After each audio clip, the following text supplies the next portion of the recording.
Presiden Prabowo resmikan pembangkit listrik EBT.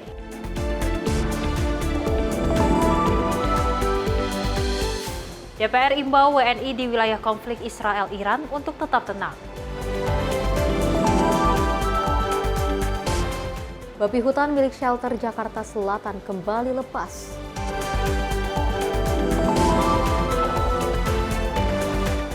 Lansia hilang saat hiking bersama temannya di Gunung Salak.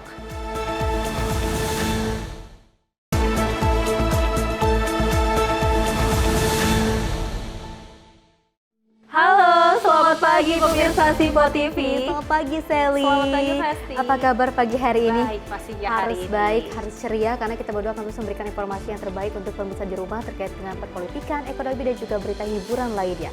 Saya dan juga pemirsa kita mendapatkan kabar yang kurang menyenangkan seperti itu ya, karena kita masih ada kabar tentang peristiwa terkait dengan pendakian gunung yang juga membahayakan seperti itu ya. Boleh saja teman-teman ataupun pemirsa di rumah yang akan melakukan hiking, tapi harus lebih berhati-hati lagi jika mau mengabadikan momen, foto seperti itu ya. Alangkah lebih baiknya sampai dulu ke puncaknya baru kita melihat tempat-tempat yang aman yang kira-kira kita bisa untuk bersuah foto. Betul, dan pastinya ikuti selalu aturan yang ada karena kita ketahui bahwasanya kalau kita hiking kita namanya itu bersatu dengan alam. Kita Betul. tidak tahu apakah di alam itu ada apa. Jadi kita berharap bahwasanya pendaki di Indonesia untuk terus ikuti aturan agar semuanya aman dan juga nyaman pasti. Dan pemirsa, informasi menarik lainnya akan terus kami hadirkan. Ini dia Menyapa Indonesia Pagi selengkapnya.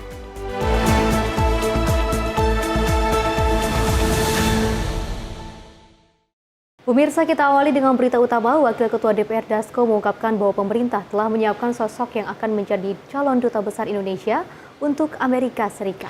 Dan Dasko mengatakan bahwasanya kandidat dubes nantinya akan menjalani proses uji kelayakan dan kepatutan atau fit and proper test bersama komisi terkait.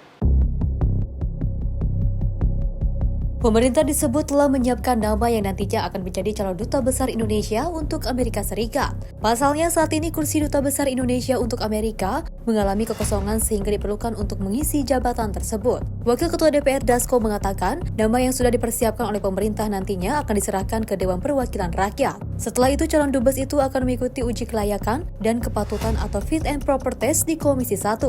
Kami dapat informasi dari pemerintah bahwa beberapa pos penting itu orangnya sudah siap dan sudah siap juga dikirim ke DPR untuk dilakukan sesuai mekanisme yang ada di DPR. Berarti namanya udah ditetapkan gitu ya? Namanya sudah di DPR, tetapi sudah diinformasikan, tetapi kita akan tunggu resminya nanti dari pemerintah. Ada beberapa mungkin Kadespo yang dikirimkan namanya Saya belum tahu, nanti kita lihat. Dan kalau dari DPR ada kriteria yang khusus dubes AS ini seperti apa sih, karena perannya sangat strategis. Nah kan Anda tadi bilang bahwa karena peran strategis tentunya ada beberapa persyaratan-persyaratan penting yang nanti akan disampaikan oleh Komisi 1 pada saat fit and proper. Dari Jakarta, Fahrizal Ahmad Amin, Simpo TV melaporkan. Selain itu, pemirsa, Ketua DPR Puan Maharani menanggapi surat atau nota diplomatik dari Duta Besar Arab Saudi di Jakarta yang berisikan catatan penyelenggaraan Haji 2025. Dan Puan mengatakan pihaknya akan membuka peluang membentuk panitia khusus haji guna mengevaluasi pelaksanaan ibadah haji 2025. Pemerintah Arab Saudi melayangkan nota diplomatik ke pemerintah Indonesia yang berisi 5 catatan penting terkait penyelenggaraan haji 2025. Nota tersebut dikirimkan melalui Kedutaan Besar Arab Saudi di Jakarta dan secara resmi telah diterima oleh Kementerian Luar Negeri pada 16 Juni lalu. Merespon hal itu, Ketua DPR Puan Maharani mengatakan persoalan itu telah diselesaikan antar kedua negara. Kendati demikian, Puan menekankan evaluasi haji tetap diperlukan untuk perbaikan di musim yang akan datang. 5 poin nota tersebut itu sudah lama, sudah diselesaikan oleh pemerintah. Jadi saat kemudian pelaksanaan haji sekarang itu sebenarnya semuanya sudah selesai. Namun memang dalam pelaksanaan haji kali ini banyak hal yang kita harus evaluasi, banyak hal yang harus kita selesaikan dengan lebih baik sehingga pelaksanaan haji di tahun depan itu tidak akan terulang lain. Nanti hari ini baru kita buka masa sidangnya. Kita akan mendapatkan laporan, kebetulan ketiga pimpinan DPR ikut dalam haji tahun ini. Kita akan mendapatkan laporannya juga dari teman-teman dan Komisi 8. Setelah itu jika memang harus dilakukan pansus haji untuk pelaksanaan perbaikan ke depan. Kita DPR sesuai dengan mekanismenya akan melaksanakan pansus haji. Dari Jakarta, Fahrizal Davariskiano, Simpo TV melaporkan.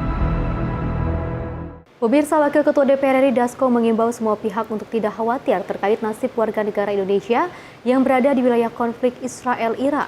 Pemerintah pastikan menyiapkan langkah terbaik dalam menyelamatkan WNI dan tiba di Indonesia.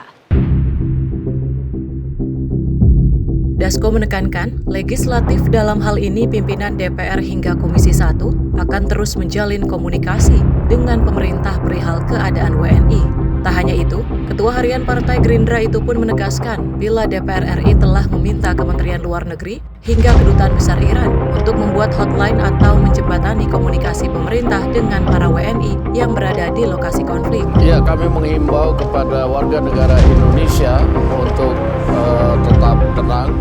Pemerintah terus berkomunikasi dan mengupdate keadaan WNI di Iran dan akan terus melakukan evakuasi secara bertahap. DPR dalam hal ini pimpinan DPR dan Komisi 1 akan terus berkomunikasi dengan pemerintah, memonitor keadaan dan meminta kepada Kementerian Luar Negeri dalam hal ini juga Kedutaan Besar Iran untuk mengupayakan adanya hotline agar komunikasi warga negara kita di Iran bisa terpantau dengan baik. Demikian. Di Jakarta, redaksi Simpo TV melaporkan. Selain itu, pemirsa, Presiden Prabowo Subianto meresmikan sejumlah proyek pembangkit listrik berbasis energi baru terbarukan sebanyak 55 proyek pembangkit listrik di 15 provinsi dengan total investasi 25 triliun rupiah. Proyek ini menjadi salah satu bukti bahwa Indonesia bisa mencapai visi swasembada energi.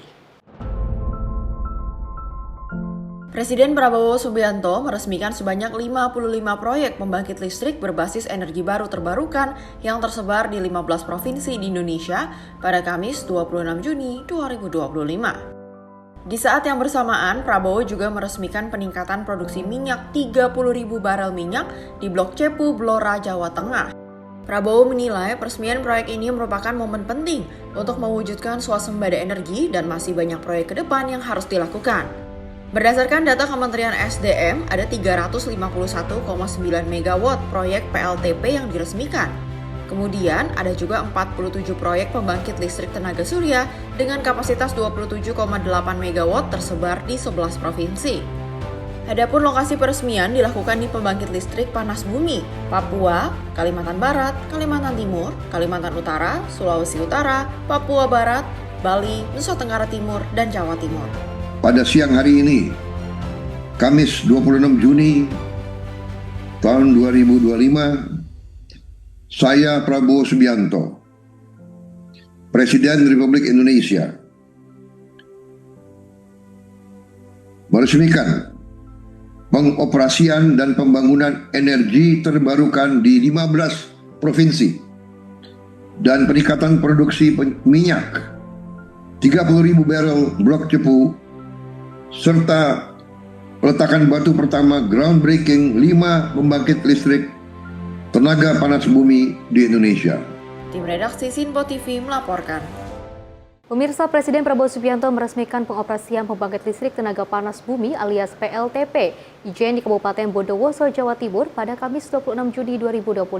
Dan dari Menteri Energi dan Sumber Daya Mineral Bahlil Lahadalia menyebut seluruh langkah ini sejalan dengan arahan dari Presiden Prabowo Subianto dalam mendorong transisi energi nasional, ketahanan dan juga kemandirian energi. Presiden Prabowo Subianto meresmikan pengoperasian pembangkit listrik tenaga panas bumi alias PLTP Ijen di Kabupaten Bondowoso, Jawa Timur pada Kamis 26 Juni 2025. Peresmian PLTP Ijen dilakukan bersamaan dengan 7 PLTP lain dan 47 pembangkit listrik tenaga surya di berbagai wilayah. Menteri Energi dan Sumber Daya Mineral Bahlil Lahadalia menegaskan, pembangunan pembangkit listrik berbasis energi baru terbarukan mampu mendorong pertumbuhan industri lokal sekaligus membuka lapangan kerja. Presiden dia online tadi bersama-sama kami telah meresmikan proyek PLTP sebesar sekitar 120 MW tambah dengan PLTS 25 megawatt. Dan kemudian kita melakukan groundbreaking pada 5 proyek baru yang totalnya hampir kurang lebih sekitar 300 megawatt. Ini semua kita lakukan dalam rangka mendorong transisi energi. Dan ada komitmen pemerintah Indonesia di bawah perintah Bapak Prabowo untuk kita galakkan energi terbarukan. Lebih lanjut, dirinya menambahkan seluruh langkah ini sejalan dengan arahan Presiden Prabowo Subianto dalam mendorong transisi energi nasional, ketahanan, dan kemandirian energi, serta pengembangan SDM di sektor EBT. Dari Bondowoso, Jawa Timur, Dio Malau, Simpo TV melaporkan. Sally dan juga pemirsa, ada yang baru langkah ataupun inisiasi dari Presiden Prabowo Subianto bersama Menteri Bahlil Lahadalia, di mana ini ada energi baru terbarukan untuk pembangkit listrik sekitar 55 pembangkit listrik yang juga ini akan tersebar di 15 provinsi. Ini tidak hanya untuk membangkitkan semangat-semangat kita juga, tapi juga ini bisa menambah loker ataupun lowongan pekerjaan bagi orang-orang yang membutuhkan, karena kan ini kan sudah tersebar di beberapa wilayah dan ini juga tidak hanya bagus untuk sumber daya energi dan lain-lain seperti itu, tapi juga untuk kelangsungan hidup masyarakat Indonesia yang juga dipekerjakan dalam pembangunan tersebut. Dan kita ketahui bahwasanya memang nilai investasi yang terdapat pada 15 provinsi yang sudah ditetapkan oleh Prabowo Subianto, di mana ada 25 triliun investasi. Wow. Kita berharap bahwasanya seperti Presiden Prabowo Subianto mengatakan bahwasanya ini mencapai untuk menargetkan swasembada energi pada Indonesia. Karena kita ketahui swasembada energi ini dapat memberi manfaat yang lebih panjang, seperti yang Prabowo katakan bahwasanya bisa mencapai abad ke-21 untuk kehidupan masyarakat Indonesia ke depannya. Dan pastinya kita berharap bahwasanya ada proyek-proyek strategis yang akan dikembangkan di 5 tahun pemerintahan Prabowo Subianto agar nantinya Indonesia Semakin maju lagi. Seperti yang dikatakan Prabowo Subianto untuk mencapai swasembada energi. Ya pemirsa, kita lanjutkan informasi lainnya, di mana Wakil Presiden Gibran Rakabuming Raka menunjukkan kepeduliannya kepada generasi muda dengan mengajak 100 anak yatim dan kurang mampu dari Kecamatan Genteng, Kabupaten Banyuwangi, Jawa Timur untuk berbelanja perlengkapan sekolah. Dan wajah ceria dan ucapan terima kasih yang tulus dari anak-anak ini menjadi bukti bahwa perhatian kecil dari pimpinan negara dapat menumbuhkan harapan besar bagi masa depan generasi muda Indonesia. Terima kasih untuk pembayaran buku dan peralatan sekolah saya. Wakil Presiden Gibran Rakabuming Raka berbagi kebahagiaan dengan mengajak 100 orang anak yatim dan kurang mampu dari wilayah Kecamatan Genteng, Kabupaten Banyuwangi, Jawa Timur untuk berbelanja keperluan sekolah. Kegiatan tersebut dilakukan usai Wapres meninjau program pemberdayaan perempuan PNM Mekar di lapangan RTH Maron, Banyuwangi pada Senin 23 Juni 2025. Anak-anak yang ikut serta merupakan perwakilan dari 5 desa di Kecamatan Genteng, yaitu Desa Genteng Kulon, Genteng Wetan, Kaligondo, Setail, dan Kembiritan. Masing-masing desa mengirim 20 orang anak. Mereka didampingi langsung perwakilan keluarga dan perangkat desa. Belanja perlengkapan sekolah dilakukan sebagai bentuk nyata sinergi pemberdayaan sosial dan ekonomi. Barang-barang yang dibeli antara lain buku tulis, penggaris, dan pensil warna yang nantinya akan digunakan untuk mendukung kebutuhan belajar anak-anak tersebut. Belanja kebutuhan sekolah ini disambut gembira oleh anak-anak yang berkesempatan mengikuti kegiatan ini. Senang banget. Terus tadi ngobrol apa aja? Ngobrol tentang disuruh beli buku ini, disuruh beli pensil ini ya, disuruh beli buku gambar ya. Terus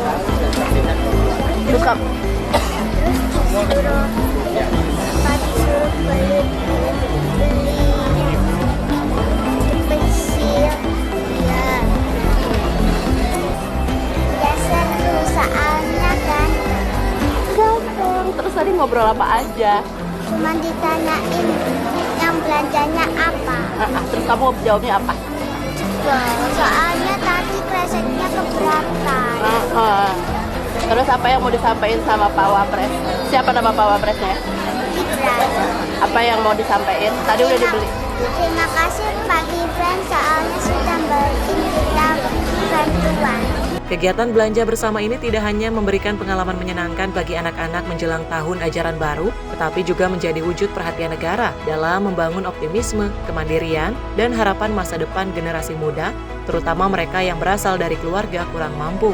Tim redaksi Simpo TV melaporkan. Terima kasih kepada Wakil Presiden Gibran Rakabuming Raka yang juga telah memberikan sosialisasi dan juga bantuan sosial yang sangat luar biasa sekali bagi anak-anak yang membutuhkan dan juga kurang mampu, apalagi untuk urusan pendidikan seperti itu ya. Dan juga pemirsa, ini banyak sekali anak-anak yang sangat bersuka cita, Betul. bergembira untuk menyambut hari sekolahnya dengan disediakan ataupun puas-puasin untuk berbelanja kebutuhan sekolah seperti tas, sepatu, terus juga ada alat tulis. Yes. Ini salah satu langkah yang sangat luar biasa sekali dari Wapres Gibran Rakabuming Raka yang telah memberikan inisiasi kebaikannya, kepeduliannya kepada masyarakat, khususnya kepada anak-anak yang membutuhkan pendidikan dengan ekonomi yang rendah seperti itu ya. Dan memang kalau kita ketahui Fesdam pemirsa ini ada 100 anak yatim piatu yang memang dikasih gratis oleh Wapres Gibran Rakabuming Raka, di mana memang wajah ceria dan ucapan terima kasih yang tulus dari anak-anak untuk Wapres, di mana ini menunjukkan bahwasanya memang pimpinan negara harus turun langsung. Bagaimana ini menyentuh sekali Festi.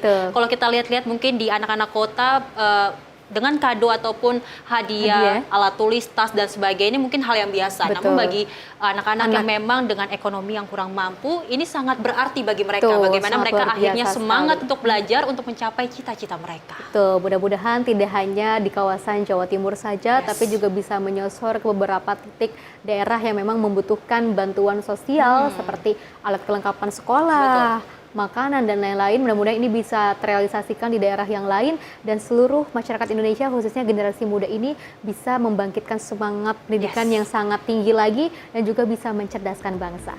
Pemirsa, informasi lainnya akan terus kami hadirkan usai jeda berikut ini.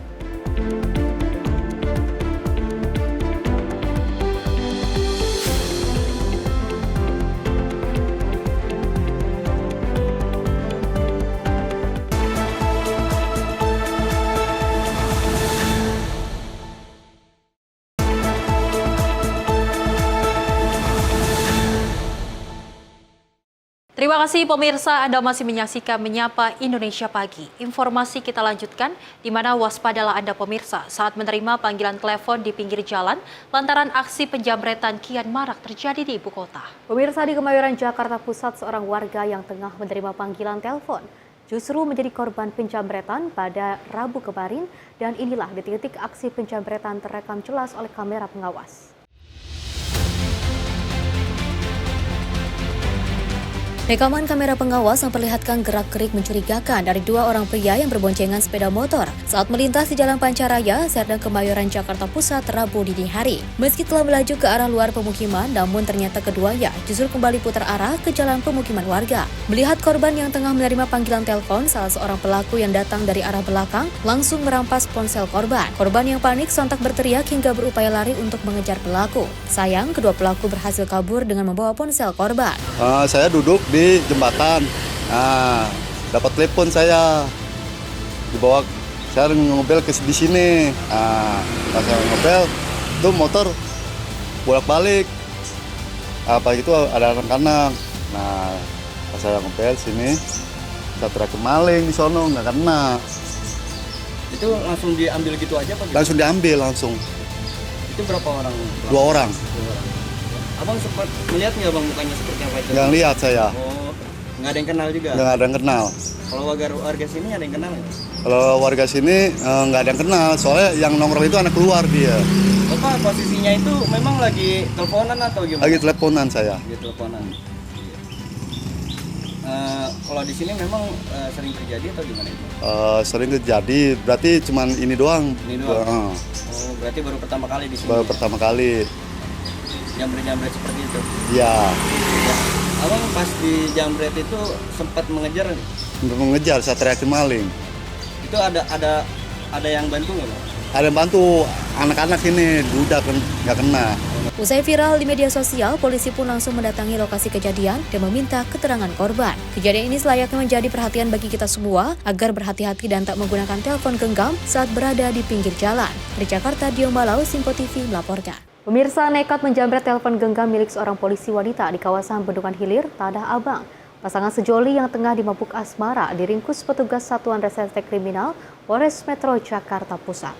Dan kedua tersangka diringkus di 2 tempat berbeda, yakni di kawasan Tanah Abang dan juga kawasan Senen, Jakarta Pusat. Namamu siapa? Petugas unit Kamnet Satreskrim Polres Metro Jakarta Pusat memburu pasangan sejoli pelaku penjamretan kambuhan. Sepeda motor pelaku yang terparkir di halaman belakang area pertokoan di kawasan Tanah Abang menjadi petunjuk petugas. Benar saja, di sudut teras pertokoan, petugas mendapati pelaku tengah tertidur lelap. Meski panik dan sempat meronta, namun pelaku tak mampu berkutik saat dibekuk paksa. Dari dalam tas pelaku didapati 2 buah ponsel yang diduga hasil kejahatan. Selain pelaku berinisial FR, petugas juga berhasil mengamankan kekasihnya berinisial DFN di kawasan Senen, Jakarta Pusat. Keduanya merupakan pasangan sejoli yang selama ini menjadi buruan petugas kepolisian karena nekat menjamret ponsel milik NH 21 tahun yang juga berprofesi sebagai polisi wanita. Korban yang bertugas di Polda Metro Jaya itu menjadi korban penjamretan di kawasan Bendungan Hilir, Tanah Abang 2 pekan lalu. Korban sedang memainkan handphone di tempat umum, di mana pelaku inisial FR dan DF naik sepeda motor berboncengan, kemudian merampas handphone korban, lalu kedua pelaku melarikan diri. Sehubungan dengan kejadian tersebut, tim Buser Presisi Polres Metro Jakarta Pusat melakukan serangkaian penyelidikan yang mana diketahui identitas pelaku adalah FR dan DF, yang mana sudah diketahui pelaku diamankan di daerah Bongkahan, Tanah Abang, dan pelaku DF itu diamankan di Pulau Senen, Jakarta Pusat. Kedua pelaku mengakui perbuatannya telah melakukan jambret handphone milik korban. Hasil keterangan pelaku telah melakukan 4 kali pencurian dengan modus jambret di wilayah hukum Polres Jakarta Pusat. Tersangka DFN mengaku nekat mengikuti jejak sang pacar menjamret lantaran tidak ingin terpisah, walau sesaat. Biasanya ponsel hasil perampasan dijual kedua pelaku kepada seorang penada dan uangnya digunakan untuk menginap di hotel dan makan sehari-hari. Akibat perbuatannya, pasangan kekasih yang tengah dimabuk asmara ini dijerat pasal 363 KUHP atau pencurian dengan pemberatan dengan ancaman hukuman 7 tahun penjara. Dari Jakarta, Dion Malau, Simpo TV melaporkan. Pemirsa, unit Reskrim Polsek Palmerah menangkap seorang ibu muda yang tega membuang bayinya yang baru lahir di Jalan Anggrek, Kemanggisan, Jakarta Barat.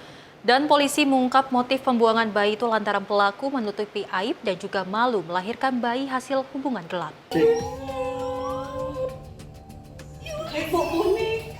Kasus pembuangan bayi baru lahir di Jalan Anggrek, Kemanggisan, Palmerah, Jakarta Barat berhasil diungkap unit Reskrim Polsek Palmerah. Usai ditangkap di kediamannya, pelaku berinisial YAD, seorang ibu muda langsung digelandang ke ruang tahanan oleh penyidik unit PPA Polres Jakarta Barat. Kapolsek Palmerah Kompol Eko Ade menjelaskan, pengungkapan berawal dari rekaman kamera pengawas di sekitar lokasi yang mencurigai gerak-gerik pelaku yang membawa sebuah tas dan kemudian meninggalkan lokasi dengan tangan kosong. Berbekal petunjuk tersebut, pelaku yang merupakan warga sekitar pun langsung diamankan di rumahnya. Menurut Kapolsek, motif pembuangan bayi tersebut lantaran pelaku malu melahirkan anak hasil hubungan gelap. Pada saat bayi tersebut diamankan, berdasarkan info dari masyarakat yang pertama kali menemukan kondisinya saat itu bayi tergeletak di jalan dengan kondisi tidak menggunakan pakaian di dekat semak-semak. Kemudian di sebelahnya itu ada tas plastik warna biru. Untuk motifnya, menurut hasil pemeriksaan bahwa yang bersangkutan itu merasa malu dan juga takut karena telah melahirkan bayi hasil hubungan gelapnya.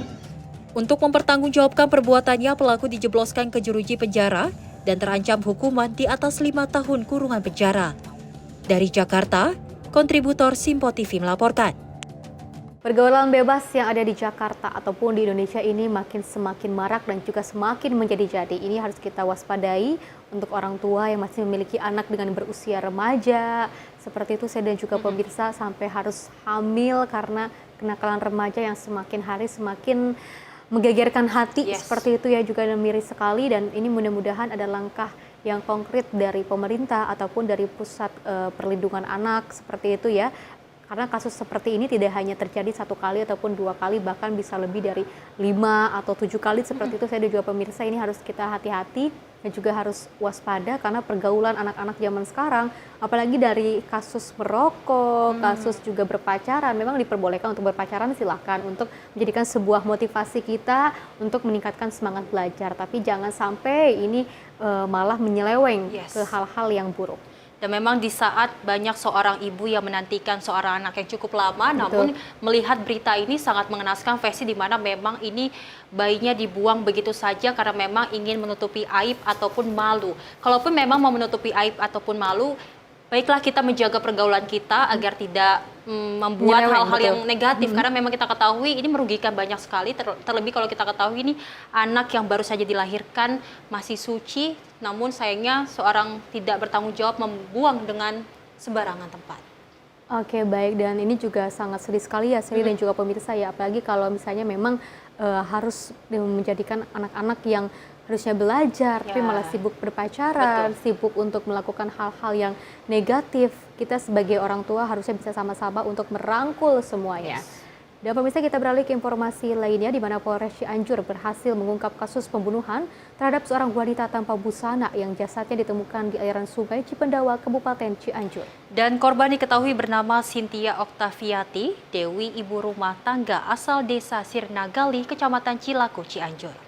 Pada saat dia pertimbangkan, karena sudah lihat pelaku menghabisi nyawa. Kapolres Cianjur AKBP Rohman Yongki dilata mengungkapkan pelaku pembunuhan adalah Muhammad Fauzan Saiful Rohman yang diketahui merupakan teman dekat korban. Pelaku juga berperan sebagai mucikari yang menjajakan korban kepada pria hidung belang melalui sebuah aplikasi online. Dalam kondisi tersulut emosi, pelaku membanting tubuh korban dari atas jembatan ke dasar sungai sedalam kurang lebih 15 meter. Namun karena korban masih hidup setelah jatuh, pelaku kemudian mengambil batu dan menghantam kepala korban hingga tewas. Usai melakukan pembunuhan, pelaku melarikan diri dan juga sempat bersembunyi di wilayah Bekasi, Jawa Barat. Namun upaya pelariannya berakhir setelah tim Satreskrim Polres Cianjur berhasil menangkap pelaku di lokasi persembunyiannya. Alhamdulillah pada kali ini dari tim Satreskrim Polres Cianjur berhasil melakukan penangkapan terhadap duga tersangka dan sudah kita tetapkan tersangka, saat ini sudah kita tahan. Untuk kronologinya sendiri pada tanggal 4 Juni 2025 kira pukul 14.25 di Sungai Cipendawa, tentunya tim langsung meluncur ke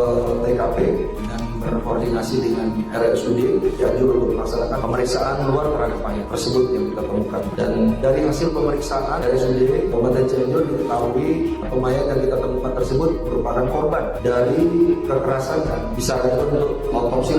Setelah tim mengetahui pengecekan identitas korban 99% atas nama SOD, tentunya memastikan lebih lanjut mengecek juga DNA anak korban dan hasilnya cocok. Pelaku menghabisi nyawa dengan cara dilempar dalam keseluruhan. Kemudian setelah dilempar, pelaku memastikan lagi untuk memastikan pelaku ini meninggal atau enggak. Setelah dipastikan ternyata kondisinya masih lemas, sadarkan diri, memukul kepala korban menggunakan batu yang ada di sekitar kepala korban.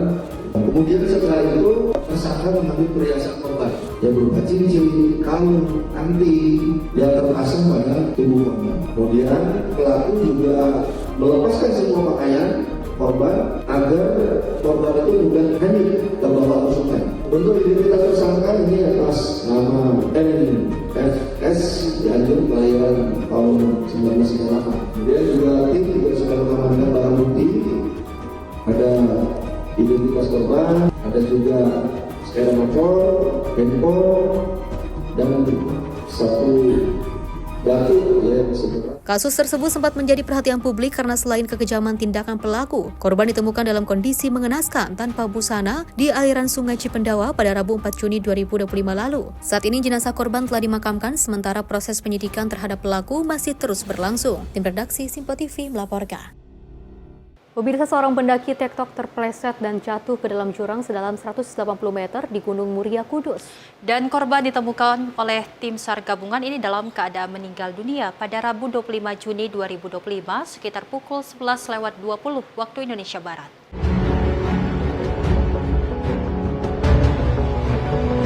Korban diketahui bernama Jovita Diva Prabu Dawardani, 21 tahun, warga desa Tanjung Rejo, Kecamatan Jakulo, Kabupaten Kudus. Menurut Kepala Kantor SAR Semarang, Budiono, korban Jovita bersama satu rekannya pada Selasa 24 Juni 2025 pagi memulai pendakian ke Gunung Muria melalui jalur pendakian Puncak Natasangin via Rahtawu. Mereka sampai di puncak pukul 13.00 waktu Indonesia Barat dan memutuskan untuk turun 1 jam kemudian atau pukul 14.00 waktu Indonesia Barat. Namun sekitar pukul 15.30 menit waktu Indonesia Barat saat asyik mengabadikan pemandangan berdagangan dengan handphone, tiba-tiba korban terpeleset dan terjatuh ke dalam jurang. Rekannya yang mengetahui korban jatuh ke jurang langsung turun ke base camp pendakian untuk meminta pertolongan. Tim rescue tiba di lokasi pukul 6 sore, namun karena terkendala lokasi yang curam, gelap dan membahayakan, akhirnya tim memutuskan untuk melakukan evakuasi pada Rabu pagi. Kemudian tim SAR gabungan pada pukul 7.00 waktu Indonesia Barat memulai proses evakuasi kembali. Tim cukup kesulitan mengingat kondisi jurang yang cukup terjal dengan minimnya anchor atau tahanan untuk penyangga tali untuk jalur lintasan evakuasi. Akhirnya pada pukul 11:20 waktu Indonesia Barat, tim mencapai lokasi korban. Pukul 14.00 waktu Indonesia Barat, korban berhasil dibawa turun ke base camp. Korban ditemukan dalam kondisi sudah tidak bernyawa, ada cedera di kepala akibat terbentur batu yang mungkin diduga jadi penyebab korban meninggal. Korban kemudian dibawa ke RSUD Dr. Lokmono Hadi Kudus. Tim redaksi Simpo TV melaporkan.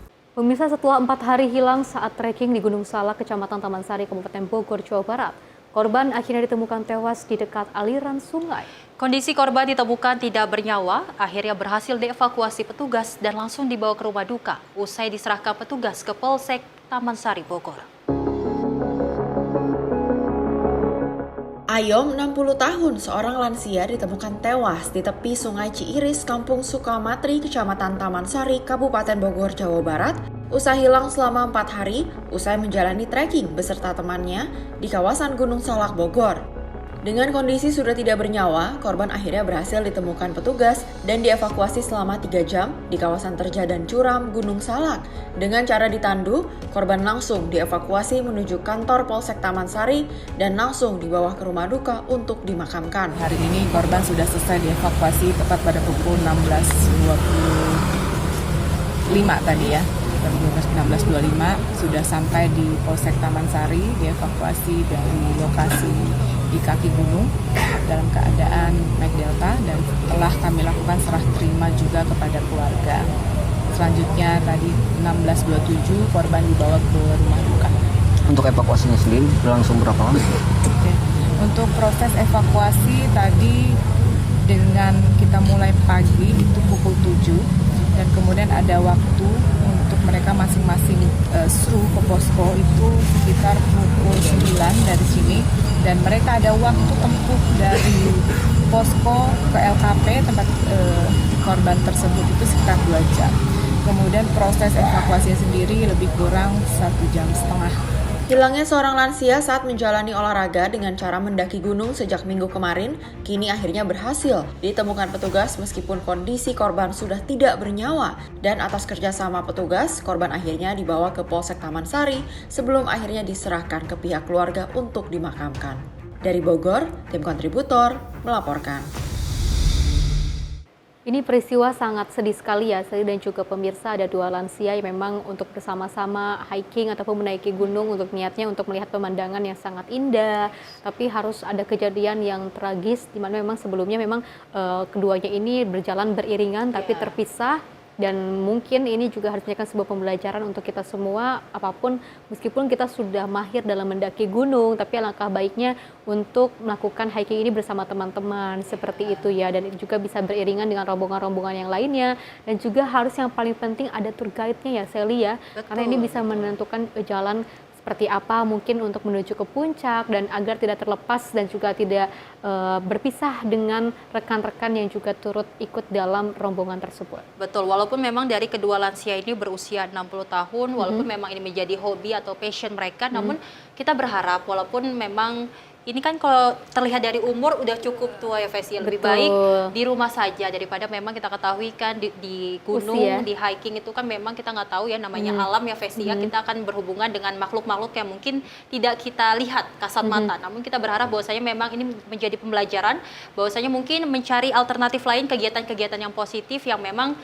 mengurangi resiko-resiko yang tidak enak terjadi ya Festi ya. Oke, bukan berarti kita untuk melarang salah satu orang untuk mendaki gunung seperti itu ya, tapi alangkah lebih baiknya untuk gunung kan ini kan sangat tinggi sekali ya, terus juga sangat curam. Mungkin bisa kita melakukan hal-hal kecil seperti di bukit-bukit seperti itu ya, dan juga melihat pemandangan-pemandangan yang juga cukup indah dan tidak terlalu terjal dan juga tidak terlalu membahayakan, karena ini nantinya juga kan kita tidak mau ya menginginkan hal yang seperti serupa seperti ini, dan mudah-mudahan bagi siapapun yang akan mendaki gunung harus dipersiapkan dengan matang dan alangkah lebih baiknya harus mengajak salah satu rekan yang memang kuat untuk mendaki dan juga bersama-sama. Dan pemirsa, kita lanjutkan informasi lainnya di mana Kasat Jenderal TNI Maruli Simanjuntak menyatakan komitmen TNI Angkatan Darat untuk mendorong pembangunan kebun buah skala besar bagi kepentingan masyarakat. Program ini diharapkan dapat menjadi pilot proyek nasional yang dimulai dari Jawa Barat.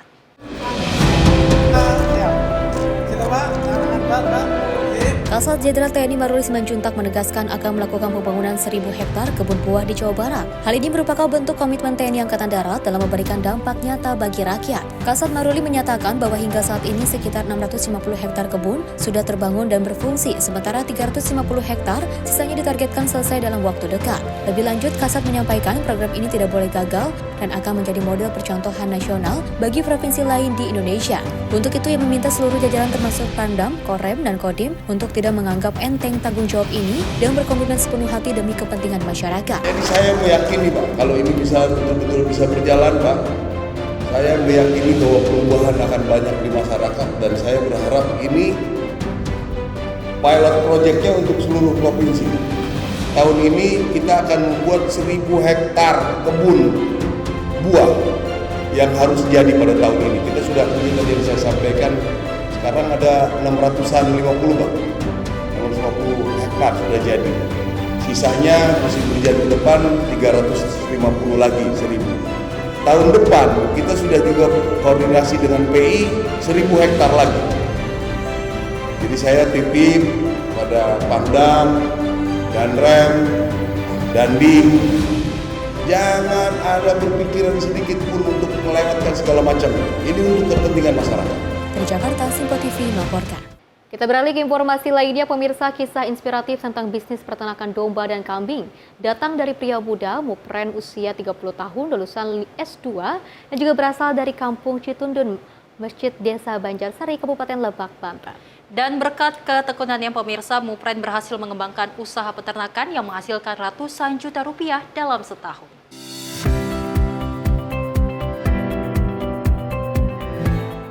Seorang pria muda lulusan S2 bernama Mupren, warga Kampung Citundun Masjid, Desa Banjarsari, Kecamatan Warugunung, Kabupaten Lebak, Banten, berhasil menjawab tantangan dunia kerja dengan mengembangkan usaha peternakan domba dan kambing miliknya. Usaha ternak ini telah dijalani sejak beberapa tahun terakhir dan telah berkembang dengan pesat. Mupren memiliki berbagai jenis domba dan kambing yang siap dijual. Bahkan kini, ia juga mulai memelihara sapi dan kerbau. Kisah suksesnya bermula dari hobi memelihara kambing sejak masih di bangku SMP. Saat itu ia sering diajak oleh sang kakek untuk mengembala kambing. Dari sanalah cintanya terhadap dunia peternakan muncul. Setelah lulus dari perguruan tinggi, Mupren memutuskan untuk menekuni dunia usaha dengan membangun peternakan domba dan kambing secara profesional. Usaha tersebut ternyata menghasilkan. Dalam setahun, omsetnya bisa mencapai ratusan juta rupiah. Sebenarnya saya suka dengan domba gitu kan, sama kambing. Karena waktu kecil SMP ya dibawa menggembala sama kakek. Menggembala sama kakek. Setelah lulus kuliah 2015-2016 tuh kuliah ya, mamang punya domba gitu kan, ngurusin domba cuma nggak bisa ngejual. Akhirnya saya iseng pasarin gitu kan, ada yang ngejual tuh, ada yang beli, maksudnya ada yang beli gitu kan. Saya ke medsos gitu kan. Nah, jalan 1 tahun, saya nyoba bikin kandang di belakang rumah orang tua. Langsung tuh sekitar 15-20 ekor tuh 1 tahun itu. Kayaknya ini prospeknya bagus gitu kan, menurut saya prospeknya bagus ya. Karena lihat kondisi di kampung ya, banyak sawah gitu kan, banyak sawah, banyak rumput, terus banyak limbah yang bisa dimanfaatkan untuk pakan gitu kan. Dan setiap tahun pasti ada yang kurban gitu, makanya saya menekuni domba gitu kan, menekuni domba sama kambing. Untuk pemasaran, dirinya mengaku menggunakan berbagai jejaring sosial. Dirinya semakin terampil dalam menggunakan media sosial seperti WhatsApp, Facebook, dan Instagram untuk menjual hewan ternaknya. Usaha yang dirintisnya ini bukan hanya memberi penghasilan bagi dirinya sendiri, namun juga memberi manfaat ekonomi bagi warga sekitar yang terlibat dalam proses peternakan. Dari Lebak, Banten, Firman Arif, Simpo TV melaporkan. Pemirsa, babi hutan milik shelter hewan kembali lepas dan masuk ke pemukiman warga di Pejaten Barat, Pasar Minggu, Jakarta Selatan. Dan warga meminta agar shelter tersebut ditutup karena dianggap mengganggu dan meresahkan warga sekitar. Tuh babi lepas tuh. Inilah video amatir warga saat seekor babi hutan dewasa terlepas dari kandang shelter hewan dan masuk ke permukiman warga di Pejaten Barat, Pasar Minggu, Jakarta Selatan. Kehadiran satwa liar itu spontan menghebohkan warga karena babi berusaha masuk ke rumah-rumah warga. Babi tersebut akhirnya bisa ditangkap dan dikembalikan ke shelter setelah terjebak di saluran air. Warga pun sudah geram dengan sering lepasnya babi maupun hewan lainnya serta bau limbahnya yang sangat menyengat. Ketua RT setempat meminta pihak kelurahan dan kecamatan untuk segera melakukan penutupan shelter karena keberadaan dianggap mengganggu dan meresahkan warga. Karena beberapa kali tak hanya babi hutan, namun monyet dan anjing juga pernah terlepas dan masuk ke pemukiman warga. Jadi babi lepas awalnya dari daerah sini. Ini ada tembok rubuh, jadi dia masuk. Nah, tembok ini berbatasan dengan Pejaten Animal Shelter yang sedang kami perjuangkan untuk ditutup. Karena sudah meresahkan warga, bukan cuma babi kemarin yang keluar, anjing keluar, monyet keluar, dan itu mengganggu ketertiban di masyarakat sini. Nah, kalau dia babi yang kemarin lepas itu berbeda waktunya dengan yang beberapa waktu yang lalu. Tapi apakah itu anjingnya sama, saya kurang tahu.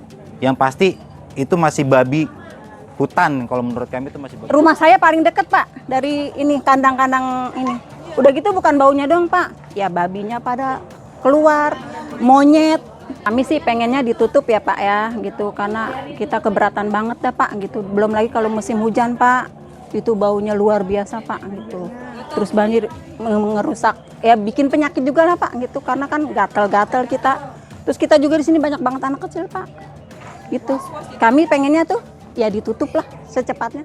Tentunya sudah komunikasi dua jalur, baik dari ke pemerintahan maupun ke pihak shelter. Namun lagi-lagi mentah di tengah jalan. Mudah-mudahan untuk kali ini kita bisa menuruti maunya warga untuk menutupi shelter tersebut. Kalau kendala di atas kita kurang tahu kenapa tidak dijalani secara tuntas laporan kita. Tapi kita tidak pernah bosan gitu untuk laporan terus sampai keinginan warga benar-benar shelter ini ditutup. Sebelumnya babi hutan tersebut juga pernah terlepas dan berkeliaran di permukiman warga. Babi hutan ini diketahui milik shelter hewan yang bekerja sama dengan Dinas KPKP Pemprov DKI sebagai lokasi penampungan berbagai jenis hewan. Dari Jakarta, tim kontributor Simpo TV melaporkan. Ya benar saja, gimana ini tidak meresahkan masyarakat Indonesia ataupun masyarakat yang memang terdampak dari beberapa hewan di shelter hewan ini yang juga terlepas seperti itu ya, seperti babi hutan dan juga hewan-hewan lainnya. Ini ternyata bukan pertama kali ataupun satu kali dua kali, tapi juga sudah lebih dari 2 kali seperti itu ya kabarnya. Dan ini juga sangat meresahkan sekali. Mudah-mudahan dari para petugas shelter ini bisa dipertimbangkan kembali, bisa lebih diperketat lagi penjagaannya seperti itu, karena ini juga warga pasti akan banyak yang ketakutan dan merasa tidak nyaman ketika ada beberapa hewan liar yang juga akhirnya juga di mana-mana ada di permukiman warga seperti itu ya, dan takutnya juga ini bisa membahayakan orang-orang yang di sana, apalagi anak kecil. Kita kan tidak tahu ya hewan-hewan yang lepas tersebut apakah termasuk hewan yang jinak ataukah hewan yang memang sedang meronta tantrum seperti itu ya. Ini juga sangat membahayakan mereka-mereka yang berada di pemukiman tersebut, yang mana banyak sekali ataupun ada beberapa babi hutan yang juga terlepas dan masuk ke pemukiman warga.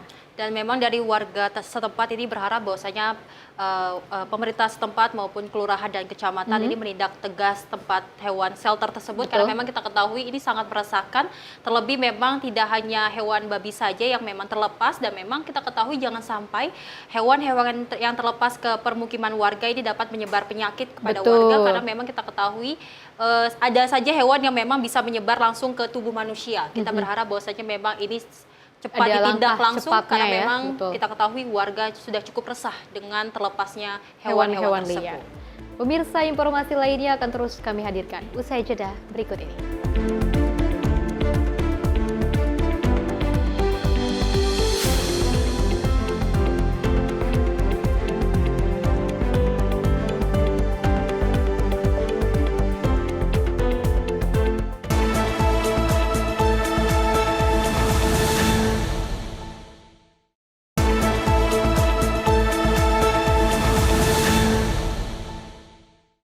Masih bersama kami pemirsa dalam Menyapa Indonesia Pagi, informasi kita lanjutkan.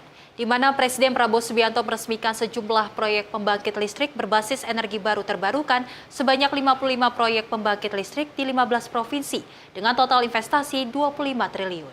Pemirsa, proyek ini menjadi salah satu bukti bahwa Indonesia bisa mencapai visi swasembada energi.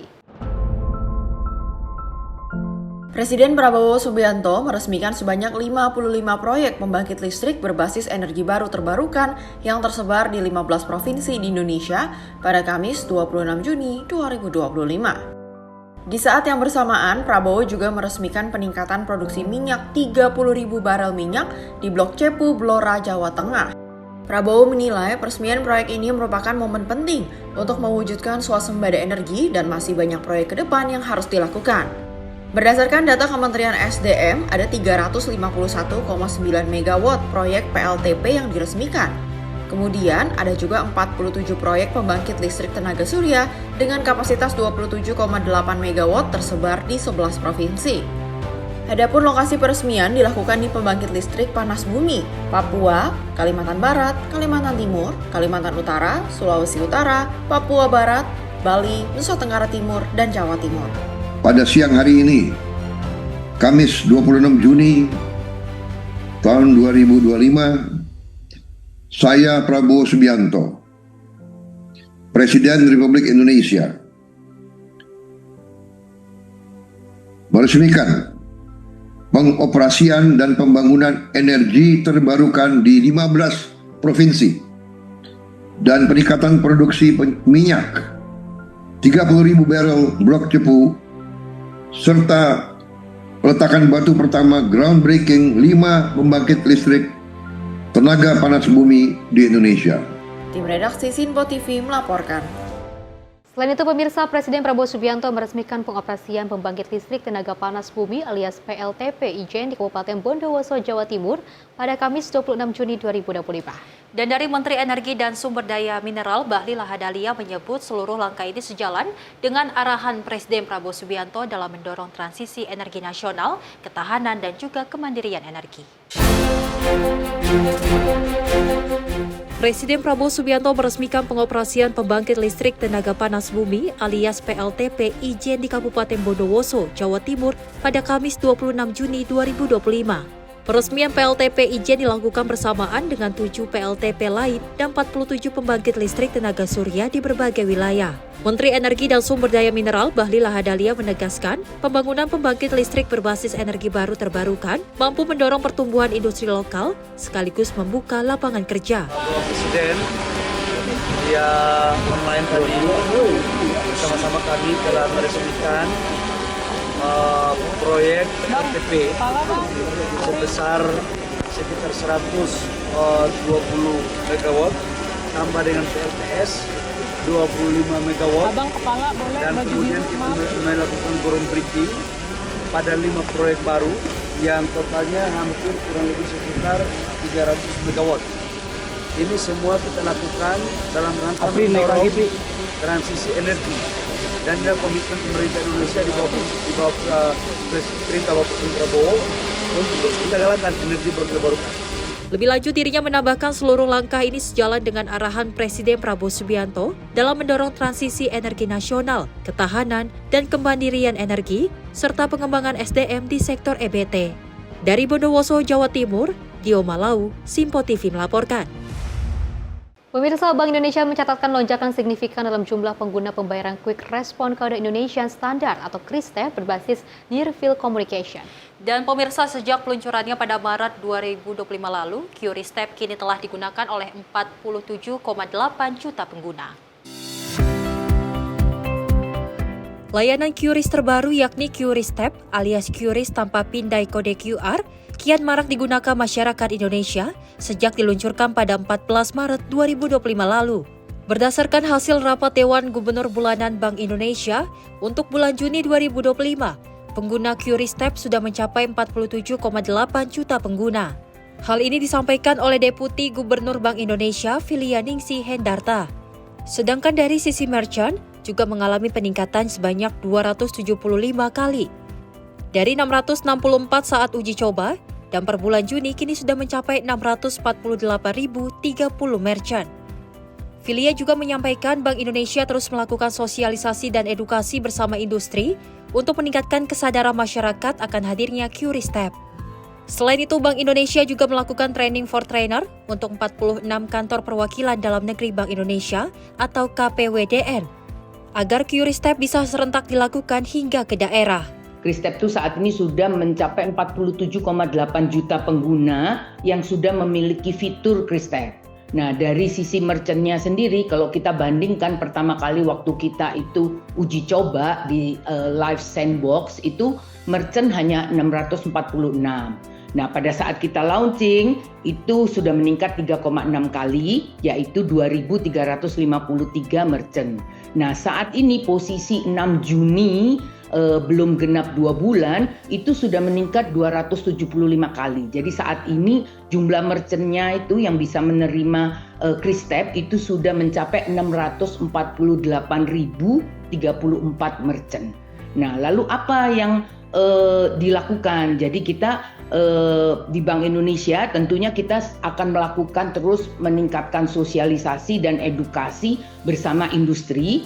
Jadi kita akan memperkuat awareness daripada masyarakat gitu ya, paham bahwa ada fitur baru gitu yang namanya QRI Step gitu ya. Dan juga itu sudah tersedia di aplikasi yang kita miliki dan juga di kanal pembayaran. Lalu juga edukasi kepada merchant-nya gitu, menginformasikan bahwa bisa loh menerima QRI Step gitu ya. Jadi ini yang terus kita lakukan. Jadi termasuk juga kita memperlengkapi ada training for trainer untuk 46 KPWDN kita, sehingga nanti di daerah pun juga serentak bisa dilakukan. Kedepannya, QRI Step diharapkan dapat mempermudah transaksi ke sektor-sektor lain, termasuk pendidikan, kesehatan, dan pemerintahan. Bank Indonesia juga terus berupaya agar sistem ini bisa lebih integrasi dengan sistem pembayaran digital internasional sehingga memudahkan transaksi lintas negara. Tim redaksi Simpo TV melaporkan. Ya, memang saya dan juga pemirsa di beberapa mobile banking, ini tidak hanya di Bank Indonesia ataupun di bank-bank lainnya, memang ini sudah ada fitur QRIS seperti itu ya, ataupun QRIS Step. Dan gimana kalau kita lihat memang dari data Bank Indonesia ini, penggunaan QRIS ini sangat melonjak tinggi dan juga sangat signifikan. Mengapa bisa demikian seperti itu? Karena kalau kita ketahui untuk bisa membeli ataupun beli makanan kita sudah menggunakan QRIS Step, terus juga untuk membeli baju sudah menggunakan QRIS Step juga, dan tidak hanya membeli di restoran ataupun di mana pun Anda berada, tapi juga di beberapa wilayah seperti pedagang kaki lima kita sudah menggunakan QRIS Step juga seperti itu ya. Jadi juga langkah yang memang bisa dibuktikan bahwa pengguna dari QRIS ini sangat tinggi dan juga sangat melonjak karena dari beberapa kegiatan sudah menggunakan QRIS Step. Dan memang per Juni 2025 kita ketahui bahwasanya pengguna dari QRIS Step ini mencapai 47,8 juta pengguna, di mana memang kalau kita ketahui penggunaan QRIS ini memang memudahkan masyarakat dalam membelikan sesuatu, dan memang ini kita berharap bahwasanya pengguna QRIS ini dapat menggunakan dengan baik pastinya, karena kita ketahui tidak hanya pedagang yang memang di mal-mal saja yang menggunakan QRIS, ternyata juga UMKM ini menunjukkan bahwasanya memang mereka sudah paham dengan digitalisasi yang memang semakin modern di Indonesia. Oke. Dan untuk catatan bagi bank yang ada di seluruh Indonesia, ini kan kalau kita ketahui kan sudah banyak sekali yang menggunakan QRIS Step, dan ini juga masih banyak juga ketika sudah meningkat ataupun penggunaan dari QRIS Step ini yang juga sangat signifikan, pastinya juga kita mengalami kendala terkait dengan maintenance seperti itu ya. Mudah-mudahan dengan lonjakan penggunaan QRIS Step ini bisa menjadikan sebuah perhatian dan juga evaluasi bagi para mobile banking seperti itu agar tidak ada lagi maintenance yang terjadi pada saat melakukan QRIS Step. Nah, pemirsa, kita lanjutkan informasi lainnya di mana Wakil Ketua DPR Dasko memimpin penetapan pergantian pimpinan Komisi 1 DPR di Kompleks Parlemen Senayan Jakarta pada Kamis pagi. Dan Ahmad Heriawan yang sebelumnya menjabat menjadi Wakil Ketua Komisi 1 resmi digantikan oleh Sukamta.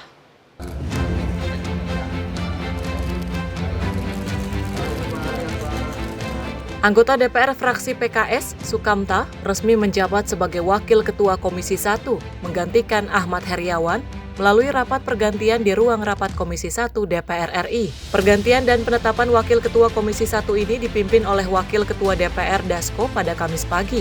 Dasko mengatakan pergantian tersebut berdasarkan kebijakan dari fraksi-fraksi yang memiliki kewenangan untuk merotasi jabatan di masing-masing komisi di parlemen. Ya, pada hari ini ada rotasi dari fraksi PKS, adalah hal yang biasa bahwa terjadi pergantian pimpinan Komisi 1 DPR, dan sekaligus pada hari ini juga ada pergantian dari fraksi PKS, pimpinan dan anggota tim pengawas intelijen DPR RI. Ya kalau alasan diganti adalah kebijakan fraksi sesuai dengan tatib di DPR bahwa itu adalah kewenangan dari fraksi masing-masing. Pak Jazuli Juwaini diganti oleh Pak Sukamta, begitu juga jabatan pengawas intelijen sebagai pimpinan dan anggota dari tim was intelijen dari fraksi PKS juga mengalami pergantian dengan orang yang sama. Demikian. Dari Jakarta, Fahrizal Dafariskiano, Sinpo TV melaporkan. Pemirsa, Wakil Ketua DPR Dasko mengatakan revisi Undang-Undang tentang Pemilihan Umum atau Pemilu tidak akan dibahas pada masa sidang kali ini. Dan dirinya mengatakan bahwasanya pembahasan revisi undang-undang tersebut masih dibicarakan informal oleh fraksi-fraksi di parlemen, masih membicarakan revisi undang-undang tersebut hanya sebatas informal.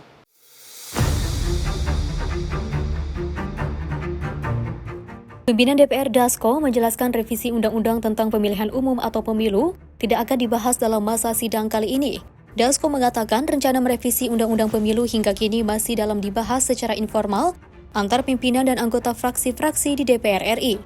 DPR RI dipastikan harus berhati-hati dalam menindaklanjuti putusan MK yang menjadi dasar diharuskannya revisi Undang-Undang Pemilu. Menurutnya, teknis pelaksanaan putusan tersebut tetap perlu dibahas lebih lanjut bersama pakar atau ahli, sehingga bisa dituangkan secara tepat dalam Undang-Undang Pemilu mendatang.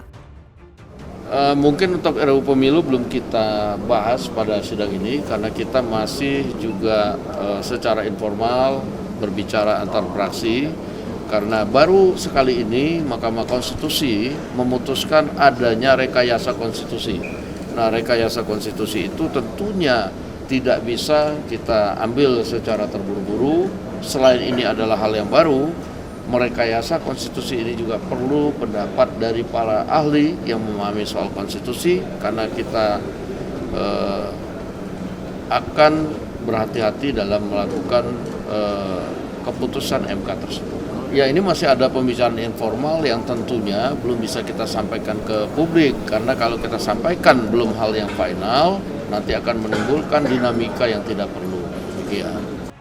Dari Jakarta, Fahrizal Dafariskiano, Sinpo TV melaporkan.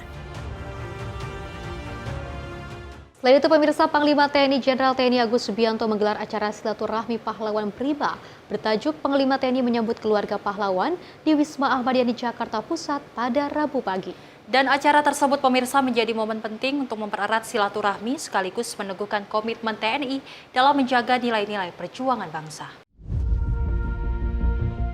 Dalam suasana yang penuh kekeluargaan, Panglima TNI Jenderal TNI Agus Subianto menyambut hangat keluarga para pahlawan bangsa yang telah memberikan pengorbanan terbesar bagi tegaknya Negara Kesatuan Republik Indonesia. Acara silaturahmi juga menjadi momen reflektif atas makna pengabdian sejati serta loyalitas yang telah diwariskan para pahlawan kepada generasi penerus bangsa.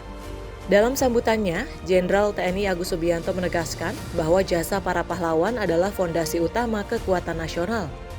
Agus juga menyatakan kemerdekaan yang dinikmati saat ini adalah buah dari pengorbanan para pahlawan yang telah rela menyumbangkan jiwa dan raga demi tegaknya Republik Indonesia. Lebih lanjut, Panglima TNI menyampaikan komitmen TNI untuk terus melanjutkan semangat perjuangan para pendahulu melalui pengabdian yang ikhlas, profesionalisme yang tinggi, serta loyalitas penuh kepada bangsa dan negara. Dari Jakarta, Jihan Nabila, Sinpo TV melaporkan. Memang kita harus mengenal jasa-jasa para pahlawan terdahulu ataupun sebelumnya ya, karena kesuksesan kita yang terjadi saat ini tidak terlepas dari motivasi dan juga acuan dari pahlawan-pahlawan sebelumnya, seperti dilakukan oleh Jenderal TNI Agus Subianto yang juga bersilaturahmi kepada keluarga-keluarga yang memang sebelumnya menjadi perjuangan bangsa Indonesia. Karena berkat jasa-jasa dari para pahlawan terdahulu ini, kita bisa merdeka saat ini, kita bisa menghirup udara segar, kita bisa merasakan bahwa Indonesia telah merdeka, kita tidak merasakan bagaimana jerih payahnya mereka ketika memperjuangkan Indonesia untuk segera merdeka, tapi kita dengan mengenang dan juga bersilaturahmi, ini sudah menjadikan sebuah tanda bukti kita mencintai pahlawan kita yang sebelumnya sudah gugur terdahulu seperti itu, dan ini jasa-jasa mereka akan selalu kami kenang bersama-sama dan juga akan terus menjadikan sebuah motivasi untuk kita semua agar bisa tetap maju dan juga menjadikan bangsa Indonesia dan negara ini semakin baik dan juga bebas dari penjajahan. Betul, dan dari Panglima TNI Jenderal TNI Agus Subianto juga mengatakan bahwasanya memang ia berharap prajurit TNI juga bisa menjadi pahlawan tanpa tanda jasa. Betul. Dengan cara mengamankan wilayah-wilayah Indonesia, dengan mengamankan segala keamanan yang ada di Betul. masyarakat Indonesia. Karena kita ketahui bahwasanya nantinya di 17 Agustus nanti kita akan genap berusia 80 tahun. Betul. Kita berharap bahwasanya memang ini menjadi momen penting bagaimana pahlawan sebelum-sebelumnya sudah berjuang dengan darah, dengan tangisan Keringat, air mata, betul. dengan keringat untuk memerdekakan Indonesia. Kita berharap kita sebagai generasi muda untuk terus memajukan Indonesia, mewujudkan Indonesia Emas 2045. Betul, dan tentunya juga untuk mengenang para pahlawan terdahulu tidak hanya kita harus berperang juga, Yes. tapi bagaimana caranya kita menjadikan sosok anak-anak bangsa yang juga baik, mengikuti peraturan yang ada dan Betul. juga tidak melawan dan selalu bisa berkomitmen dan juga sama-sama menuju bangsa yang juga baik dan sama-sama kerjasama dengan pemerintah. Pemirsa, informasi lainnya akan terus kami hadirkan usai jeda berikut ini.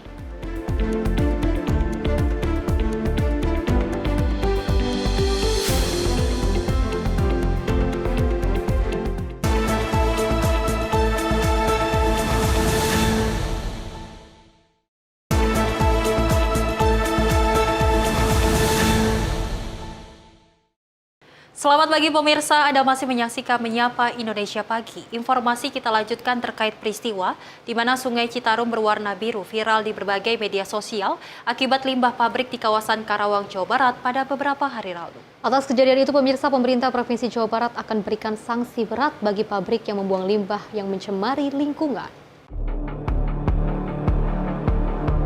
Seperti inilah video yang viral di berbagai media sosial. Nampak Sungai Citarum yang berada di kawasan Jembatan Gantung Teluk Jambe, Kabupaten Karawang, berubah warna menjadi biru toska akibat pencemaran limbah dari salah satu pabrik pada beberapa hari lalu. Dalam rekaman lain juga terlihat pabrik tersebut membuang limbah berbahaya ke aliran Sungai Citarum hingga membuat warna sungai berubah total. Menanggapi hal tersebut, pemerintah Provinsi Jawa Barat sudah menyiapkan sanksi berat untuk pihak pabrik yang membuang limbah ke aliran sungai. Menurut Sekda Provinsi Jawa Barat, dalam beberapa hari mendatang sanksi berat akan diberikan. Sudah kami cek lapangan dari Dinas LA sudah memberikan teguran dan ini sedang dipersiapkan sanksi apa yang harus dikenakan kepada yang bersangkutan. Kami langsung ya setiap dinamika, setiap kejadian ya Pak Gubernur meminta kami untuk bergerak cepat, tidak pakai lama. Kudu pok terolong. Sanksi yang akan diberikan berarti apa Pak? Ya tentu nanti ada pendalaman ya, yang jelas sanksi diberikan sesuai dengan pelanggaran yang dilakukan, sesuai dengan peraturan undang-undang. Apalagi kan ada ketentuan terkait dengan lingkungan hidup dan Pak Menteri LH kan sangat keras ya terkait dengan lingkungan hidup ini. Diketahui sebelumnya video pencemaran lingkungan ini viral di berbagai media sosial. Banyak masyarakat yang terganggu dengan pabrik yang membuang limbahnya ke aliran Sungai Citarum. Dari Bandung, Jawa Barat, kontributor Simpo TV melaporkan. Selain itu, pemirsa, Kementerian Lingkungan Hidup menyegel 3 pabrik pelebur baja di Serang, Banten. Ketiga pabrik itu adalah PT Crown Steel, PT Citra Baru Steel, dan juga PT Sinta Baja Jaya Mandiri. Dan tentunya pemirsa, tindakan tegas ini merupakan lanjutan dari hasil inspeksi mendadak atau sidak yang sudah dilakukan pada tahun 2023 lalu.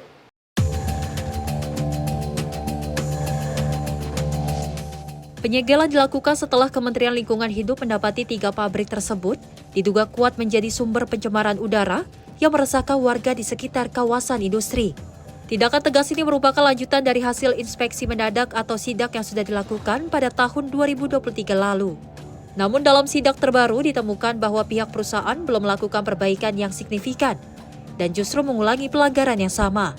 Dari hasil pemantauan, asap dari cerobong pabrik tidak dilewatkan melalui sistem filtrasi sesuai standar, sehingga menyebabkan pencemaran udara yang berbahaya. Penyegelan diambil berdasarkan Undang-Undang Nomor 32 Tahun 2009 tentang perlindungan dan pengelolaan lingkungan hidup, terutama pasal 98 dan 108. Ada cerobong yang tidak digunakan semestinya, jadi asap itu asap fugitif keluar dari celah-celah atap yang seharusnya diproses melalui cerobong. Ini terlihat bahwa asap tidak terproses semestinya dan kami melihat adanya pencemaran lingkungan. Karena itu tadi di PT CBS kita sudah melakukan penyegelan. Pihak KLHK menegaskan bahwa penegakan hukum lingkungan akan terus dilakukan secara tegas dan transparan. Dari Serang, Banten, Firman Arif, Simpo TV melaporkan.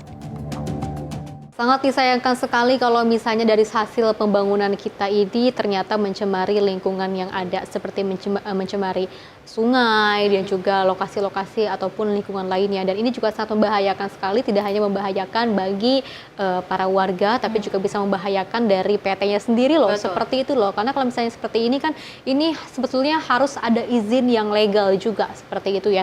Ini juga menjadikan sebuah pertanyaan juga, apakah ini sudah ada izin, karena kan kalau misalnya kita ada izin kepada pemerintah, pasti akan dipertanyakan juga ya apa dampaknya nantinya, apa keluhannya, dan ini juga tidak hanya untuk kepentingan sendiri, tapi juga kita harus mengerti juga apa kepentingan dan juga dampak dari hasil kita pembuatan ataupun membuat pabrik tersebut. Ini menjadi perhatian juga bagi perusahaan-perusahaan baja, tidak hanya perusahaan baja, perusahaan apapun, untuk kalau membangun perusahaan harus melihat dari segi aspek lingkungan. Karena memang kita ketahui jangan sampai lingkungan yang tadinya bersih menjadi kumuh akibat dari limbah-limbah pabrik tersebut. Kita berharap bahwasanya jangan sampai seperti yang kita ketahui berita sebelumnya adalah di tahun 2023 sudah diperingatkan, namun di tahun sekarang 2025 masih ditemukan pelanggaran yang sama. Betul, akhirnya gara-gara ini nakal terus nih, seperti itu kan, yang sudah diperingati dari tahun 2023, tapi masih juga melanggar aturan dan juga hingga langsung tercemar. Ini lumayan loh, ada beberapa tahun ternyata ini masih juga bandel dan juga tidak langsung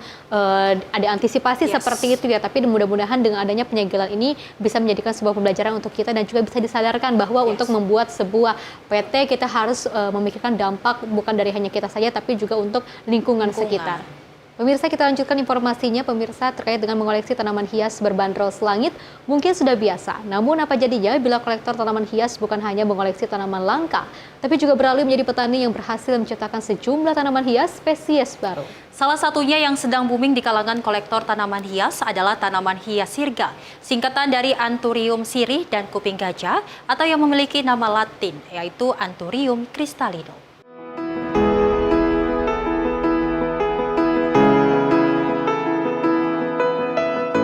Mengoleksi dan merawat tanaman hias merupakan hobi yang telah ditekuni Immanuel Franz Supriyanto sejak puluhan tahun lalu. Immanuel Franz awalnya mengoleksi tanaman hias agar sirkulasi udara di rumahnya lebih sehat. Tidak tanggung-tanggung, harga tanaman hias yang dikoleksinya mulai dari jutaan hingga puluhan juta rupiah di pasaran. Namun sejak 2 tahun terakhir, pria parubaya ini bukan saja mengoleksi puluhan tanaman hias dengan bentuk unik dan langka, tapi juga beralih profesi menjadi petani dengan bereksperimen membudidayakan tanaman hias jenis baru melalui persilangan sejumlah jenis tanaman di greenhouse miliknya di kawasan Dalung, Kuta Utara, Badung, Bali. Proses persilangan yang dipelajari secara otodidak dilakukan dengan menyatukan serbuk sari dan lendir tanaman. Hanya saja tingkat keberhasilannya yang rendah membuat tidak semua persilangan bisa berhasil. Dari satu tangkai yang disilangkan akan menghasilkan 10 tanaman baru, hanya saja dari 10 tanaman tersebut tidak semuanya bisa berkembang. Dari persilangan itulah berhasil didapatkan sejumlah jenis tanaman hias baru yang salah satunya dinamakan sirga, singkatan dari Anthurium sirih dan kuping gajah, atau yang memiliki nama Latin Anthurium cristallino. Tanaman hias sirga memiliki bentuk unik, yaitu tampilan daun batang dan pohonnya yang jauh lebih besar dan berkarakter yang kuat. Ukuran daun sirga yang berwarna hijau tua bahkan bisa mencapai panjang 75 cm dengan lebar sekitar 40 cm. Dari ratusan tanaman sirga yang telah dibudidayakan, puluhan tanaman bahkan telah laku terjual ke berbagai kolektor tanaman hias di Bali maupun berbagai kota di Pulau Jawa. Untuk satu tanaman sirga berukuran mini dijual dari kisaran harga Rp500.000 hingga Rp1.000.000. Sementara yang berukuran sedang hingga dewasa dibanderol dengan harga kisaran 5 juta hingga puluhan juta rupiah. Jenisnya ya, untuk jenisnya ya kira-kira ada 10-an lah, 10 jenis. Apa aja itu diantaranya? Yang silangkan kuping gajah dengan Anthurium sirih, kemudian persilangan Anthurium sirih dengan kuping gajah ini namanya sirga disilangkan lagi dengan hokeri. Kemudian silangan antara dorayaki dengan hokeri, silangan antara Garuda dengan gelombang cinta variegata, jadi macam-macam. Boomingnya tanaman hias jenis sirga lantaran perawatannya yang mudah serta daunnya yang cepat besar. Saat ini Immanuel Franz Supriyanto masih terus bereksperimen dengan mencoba menyilangkan tanaman sirga dengan Anthurium hokeri, sehingga kembali menghasilkan tanaman hias jenis baru. Selain itu juga dicoba persilangan jenis tanaman lainnya seperti Anthurium polydactylum disilangkan dengan Anthurium hokeri serta menyilangkan Philodendron dengan tanaman lain. Meski telah berhasil menciptakan tanaman hias spesies baru seperti sirga, Immanuel Franz Supriyanto mengaku belum berniat mengajukan hak paten dari temuannya. Karakter daunnya sangat bagus, sebentuk opal yang mengikuti silangan Anthurium sirih sama kuping gajah magnificum. Ini apa sih keistimewaannya nih Pak? Keistimewaannya ini karena tanaman langka sekali. Ini hasil dari silangan. Artinya masih jarang ditemui gitu Pak ya? Masih jarang. Sudah banyak Bapak ini Pak mengoleksi seperti ini Pak? Ini untuk silangan baru satu ini aja. Artinya nih di tempat lain belum bisa ditemui Pak ya? Belum ditemui di tempat lain. Keberadaan tanaman hias selain mempercantik halaman juga bisa memberikan ketenangan, kesejukan, dan kesegaran seisi rumah. Selain itu, keberadaan tanaman hias juga dapat mendamaikan hati dan pikiran serta menurunkan mood swing para kolektornya. Dari Bali, Bagus Raditya, Simpo TV melaporkan.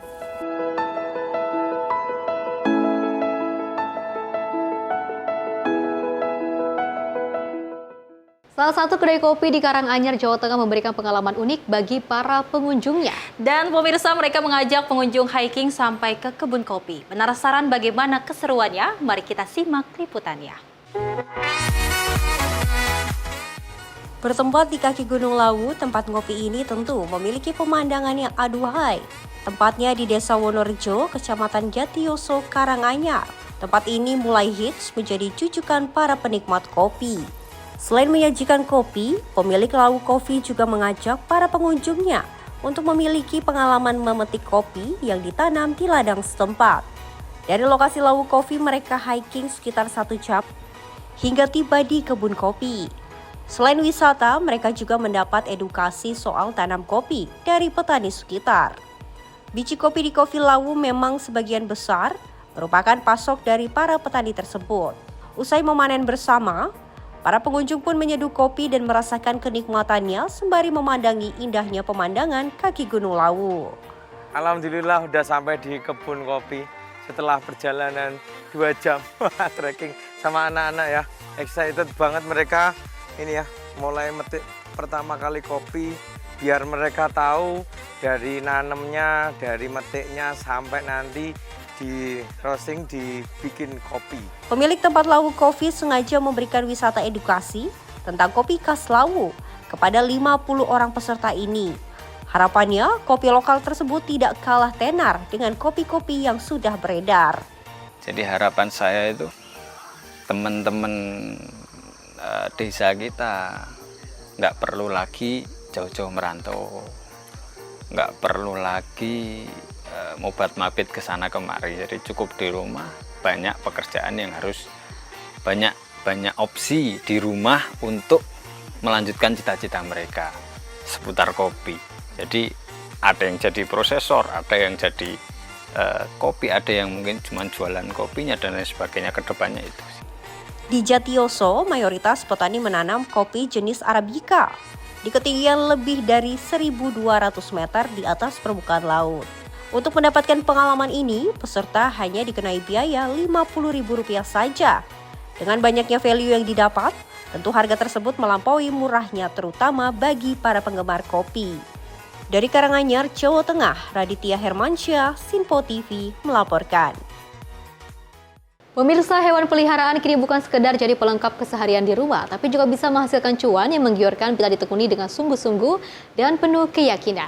Seperti yang dilakukan salah seorang breeder di Bali yang sejak beberapa tahun terakhir fokus mengembangkan salah satu jenis kucing langka di dunia, yaitu kucing jenis Maine Coon polydactyl yang selama ini juga dikenal sebagai salah satu jenis kucing raksasa atau giant cat dengan tinggi tubuh kucing bisa mencapai 1 meter.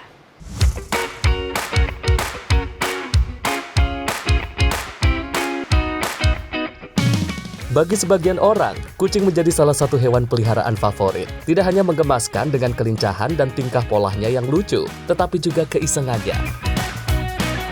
Di Indonesia cukup banyak kucing ras yang kerap dipelihara, namun hanya sedikit yang memelihara jenis Maine Coon, salah satu dari beberapa kucing ras yang paling populer di dunia dengan ciri khas ukuran tubuhnya yang cukup besar dibanding jenis kucing lainnya. Di Kuta Utara, Badung, Bali, salah seorang breeder menyulap bagian rumahnya menjadi lahan bagi ternak kucing Maine Coon. Berawal dari sepasang kucing Maine Coon yang dibeli untuk indukan, ternyata mampu berkembang menghasilkan puluhan kucing Maine Coon dalam berbagai jenis. Tingginya minat wisatawan warga lokal maupun ekspatriat untuk mengadopsi kucing Maine Coon lantaran kucing jenis ini sangat jarang ditemui. Uniknya, kucing-kucing Maine Coon yang dikembangkan bukanlah kucing Maine Coon biasa, melainkan Maine Coon polydactyl dengan jumlah jari kaki lebih dari 5 atau mulai dari 6 hingga di atas 20-an.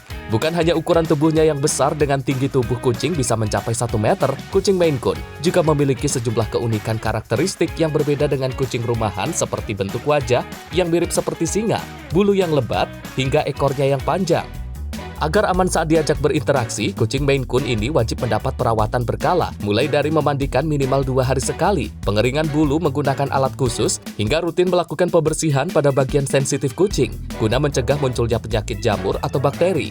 Dengan perawatan yang intensif, tidak mengherankan biaya adopsi per satu kucing nilainya fantastis, mulai dari belasan juta hingga puluhan juta rupiah. Karena dulu saya pernah punya yang kucing lokal itu, baru saya lihat kucingnya ini, wah kayaknya mantap banget nih.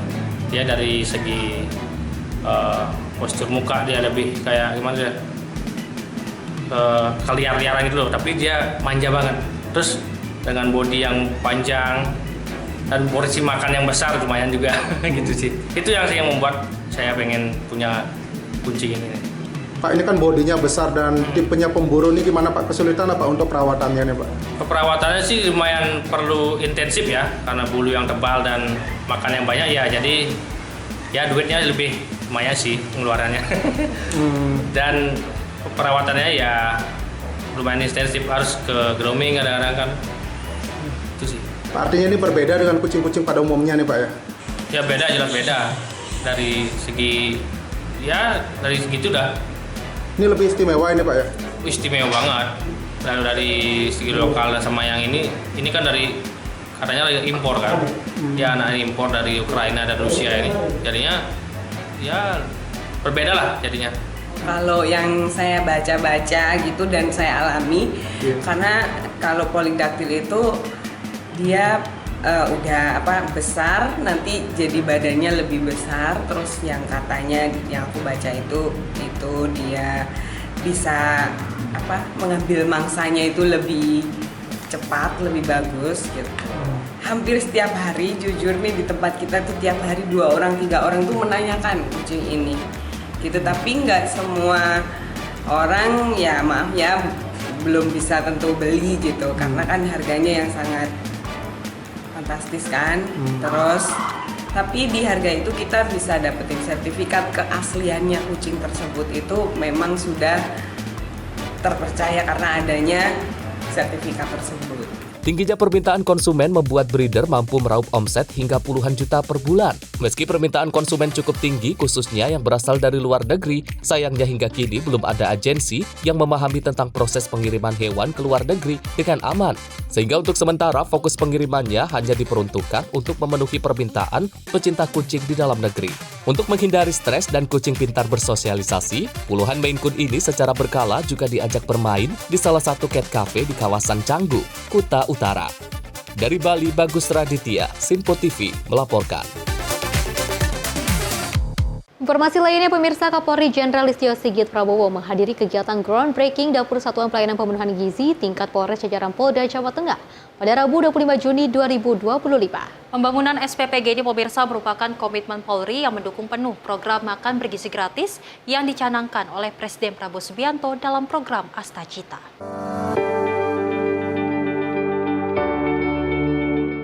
Pembangunan dapur SPPG untuk mendukung program makan bergizi gratis pemerintahan Presiden Prabowo Subianto. Selain di Solo, ada 23 lokasi SPPG lainnya yang akan dibangun dan dilaksanakan groundbreaking di wilayah hukum Polda Jawa Tengah. Kapolri Jenderal Listio Sigit Prabowo mengatakan 24 SPPG Jateng ini ditargetkan dapat rampung dalam kurun waktu sekitar 3 bulan. Puluhan SPPG ini nantinya bisa memberikan manfaat sebanyak 90.717 orang dengan adanya percepatan serta kolaborasi seluruh pihak sehingga program makan bergizi gratis akan berjalan maksimal. Sehingga Astacita dari Presiden Prabowo Subianto dalam rangka mempersiapkan kualitas sumber daya manusia menghadapi Indonesia Emas 2045 dapat terwujud dengan baik dan optimal. Kita bersama-sama melaksanakan kegiatan groundbreaking untuk mendukung program makanan bergizi, di mana hari ini kita melaksanakan groundbreaking 24 SPPG. 24 SPPG ini kita harapkan bisa diselesaikan dalam waktu kurang lebih 3 bulan dan bisa memberikan manfaat pada 90.717. Dan pasca nanti selesai, kemungkinan akan dilaksanakan evaluasi, dan apabila prosesnya berjalan dengan baik, maka selanjutnya nanti di masing-masing Polres atau masing-masing level kabupaten akan menambah SPPG-nya. Lebih lanjut, Jenderal Sigit juga memastikan pihaknya tidak akan berhenti membangun SPPG jika program ini berhasil. Di satu Polres akan memiliki lebih dari 1 dapur SPPG. Tim redaksi Simpo TV melaporkan. Pemirsa, menjelang puncak peringatan Hari Bayangkara ke-79 tahun, Kepolisian Negara Republik Indonesia tengah melakukan berbagai persiapan, termasuk rencana upacara yang akan dipusatkan di kawasan Monumen Nasional Jakarta pada 1 Juli 2025. Pada puncak acara tersebut, pemirsa, Presiden Republik Indonesia Prabowo Subianto yang dijadwalkan akan bertindak sebagai inspektur upacara.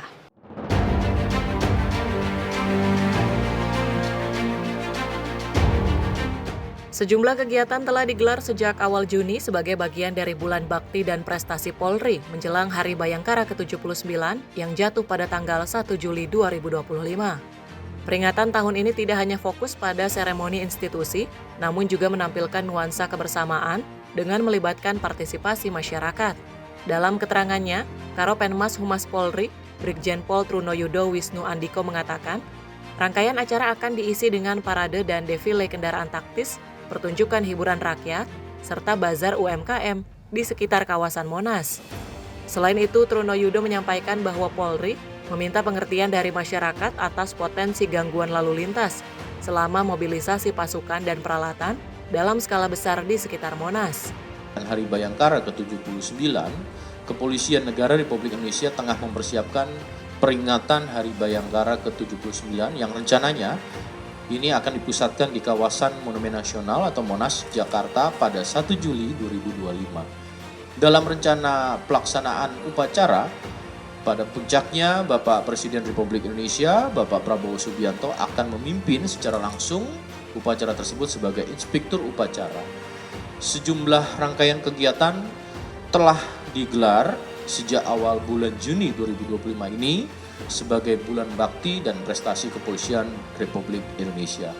Menjelang Hari Bayangkara ke-79, terkait puncak perayaan Bayangkara ke-79 di Monas nanti, selain pelaksanaan upacara Hari Bayangkara ke-79, ini juga akan dimeriahkan dengan parade dan defile kendaraan taktis Polri, serta menggelar pasukan yang melibatkan mobilisasi personil dan peralatan dalam skala besar.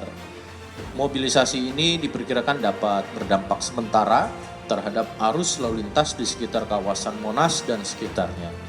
Polri juga akan menghadirkan nuansa kebersamaan dengan pelibatan dan partisipasi masyarakat melalui penggelaran potensi masyarakat dan kegiatan hiburan rakyat serta bazar UMKM yang dihadirkan langsung di sekitar area acara. Kehadiran masyarakat ini merupakan kunci atau menjadi bagian penting dalam menyukseskan perayaan Hari Bayangkara sebagai pesta bersama rakyat. Maka dari itu, Polri juga memohon maaf dan pengertian dari masyarakat atas potensi aktivitas lalu lintas yang mungkin terjadi sebagai dampak dari mobilisasi rangkaian kegiatan Hari Bayangkara ke-79. Maka dalam hal ini Polri tetap akan berkomitmen untuk menjaga kelancaran dan keamanan bagi seluruh warga. Peringatan Hari Bayangkara ke-79 bukan hanya sekedar seremoni institusi, tetapi juga wujud refleksi dan pertanggungjawaban Polri di hadapan rakyat. Hal ini sejalan dengan komitmen Bapak Kapolri Jenderal Polisi Listio Sigit Prabowo pada peringatan Hari Bayangkara ke-79, yang mana Polri akan memberikan yang terbaik, yang selaras dengan hal ini. Tema perayaan tahun ini yaitu Polri untuk masyarakat. Polri juga akan terus melakukan koordinasi. Dari Jakarta, tim Simpo TV melaporkan.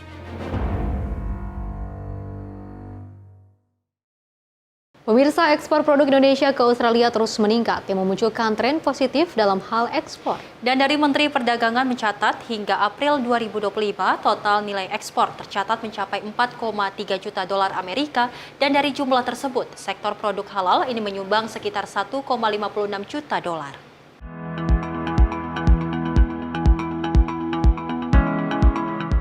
Menteri Perdagangan Republik Indonesia Budi Santoso menghadiri kegiatan penandatanganan perjanjian kerjasama pengembangan ekspor nasional antara Direktorat Jenderal Pengembangan Sektor Nasional dengan Global Australian Halal Certification di Auditorium Kemendak RI. Dalam kegiatan tersebut, Budi Santoso menyatakan bahwa pasar di Australia cukup besar, tetapi Indonesia belum maksimal terutama dalam sektor halal. Oleh karena itu, Kemendak melakukan kerjasama dengan GAHC, sehingga tujuan dari kerjasama Direktorat Jenderal Pengembangan Ekspor Nasional dengan GAHC tidak hanya sekedar sertifikasi saja, melainkan juga untuk mencairkan buyer-buyer yang ada di Australia. Karena kita kan diasporanya ada di mana? Ya, nanti kalau masa Agustus mau diaspora. Jadi kami berharap diaspora di Australia membantu kita untuk menggunakan menjadi semacam pelajaran untuk jadi kerjasama ini sebenarnya sudah mulai kita jalani lama dan sekarang sudah beberapa perjanjian atau binaan ya. Jadi harapan kita ekspor kita semakin meningkat. Ya, saya kira gitu ya.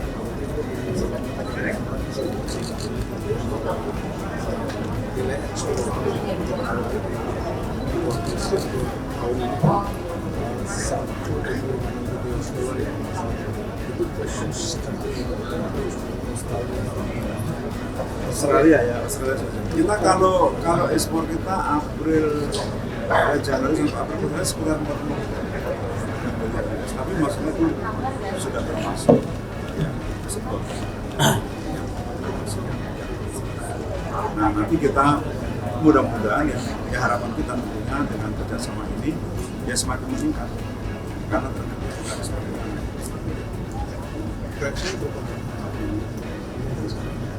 Kita setiap negara mempunyai target. Ya, target ekspor kita itu misalnya ke Australia, target ekspor kita sekian persen. Nah, nanti di dalamnya ada target ekspor ke semua negara. Ya, jadi karena kita ingin mendorong UMKM kita bagus.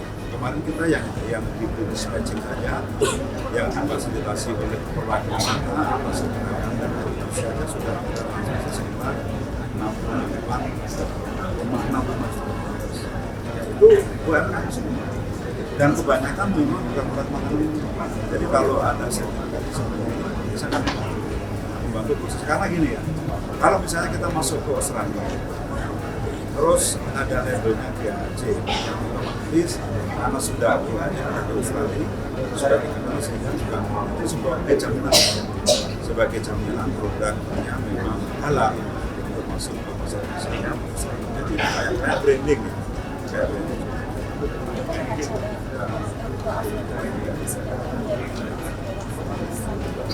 Ya, jadi ini salah satu terus kita juga legislamen banyak juga masuk pasar jadi memang kita mendorong masuk Australia melalui kita waktu itu saya sudah bertemu dengan dan mereka siap, teman-teman diaspora ini siap untuk menjadi di Australia. Ini salah satu cara karena kan beda ya, kalau yang importernya itu misalnya asli orang Australia, dia akan juga banyak pilihan. Tapi kalau importernya diaspora pasti akan memprioritaskan produk. Kemendak pun berharap agar produk ekspor Indonesia semakin meningkat ditambah dengan adanya diaspora dapat membantu perkembangan produk Indonesia yang ada. Dari Jakarta, Nadia Kusuma, Aldi Simpo TV melaporkan. Seri dan juga pemirsa, ini nilai ekspor Indonesia ke luar negeri sudah mulai meningkat signifikan seperti itu ya. Karena kalau kita ketahui memang banyak sekali produk-produk dari Indonesia yang juga halal, tapi banyak sekali diminati oleh masyarakat luar. Bahwa kita melihat Indonesia sudah banyak sekali kemajuan, tidak hanya dari segi budaya, tapi juga nilai terkait dengan investasi, nilai perekonomian juga sudah mulai meninggi seperti itu ya. Salah satu bahan ekspor yang juga dilakukan ataupun dikirimkan ke Australia seperti itu, ini juga menunjukkan bahwa nilai ekonomi Indonesia sudah mulai meningkat dan juga ada perubahan yang lainnya seperti itu ya. Apalagi dari Presiden Prabowo Subianto ini akan terus gencar-gencarnya untuk meningkatkan ekonomi Indonesia yang juga hingga 80% seperti itu ya. Dan ini sudah nyata terlihat prosesnya, sudah bisa kita rasakan sama-sama, di mana dulunya juga nilai ekspor kita turun, tapi juga hingga saat ini akhirnya di pemerintahan Presiden Prabowo Subianto nilai ekspor kita yang turun bisa dinaikkan secara signifikan. Dan memang dari Kemendak telah mencatat per Maret 2025 hingga Juni 2025 ini memang tercatat bahwasanya nilai ekspor Indonesia ke Australia ini mencapai 2,5 triliun rupiah. Ini luar biasa sekali, di mana memang kita ketahui ternyata produk halal Indonesia sangat diminati oleh konsumen di Australia. Dan dari pemerintah Indonesia telah memberikan ataupun melakukan kerjasama dengan Australia untuk bagaimana nantinya produk halal Indonesia bisa dikenal di Australia bahkan di luar negara lainnya, karena memang kita ketahui produk-produk yang dihasilkan dari para pelaku UMKM memang ternyata sangat baik, sangat bagus, dan memang dari harga pun juga terjangkau. Kita berharap bahwasanya memang terus meningkatkan nilai ekspor Indonesia agar nantinya ekonomi Indonesia terus meningkat ke 5 tahun pemerintahan Prabowo Subianto. Betul, kalau sudah dilirik oleh negara luar, artinya kualitas dari produk di Indonesia sudah dinyatakan ada hasilnya sangat bagus dan juga sangat baik. Pemirsa, kita lanjutkan informasinya di mana Wakil Ketua DPR Dasko mengatakan revisi undang-undang tentang pemilihan umum ataupun pemilu tidak akan dibahas pada masa sidang kali ini. Dan dirinya mengatakan pembahasan revisi undang-undang tersebut masih dibicarakan informal oleh fraksi di parlemen dan juga masih membicarakan revisi undang-undang tersebut hanya sebatas informal.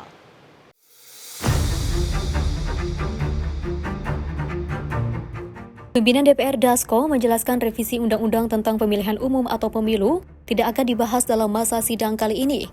Dasko mengatakan rencana merevisi Undang-Undang Pemilu hingga kini masih dalam dibahas secara informal antar pimpinan dan anggota fraksi-fraksi di DPR RI.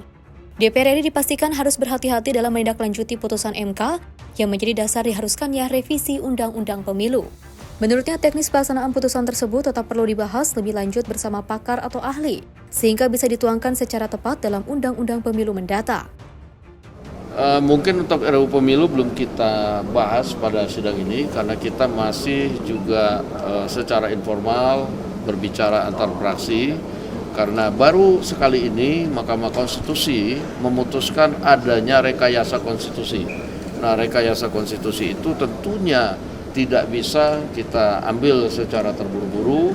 Selain ini adalah hal yang baru, merekayasa konstitusi ini juga perlu pendapat dari para ahli yang memahami soal konstitusi, karena kita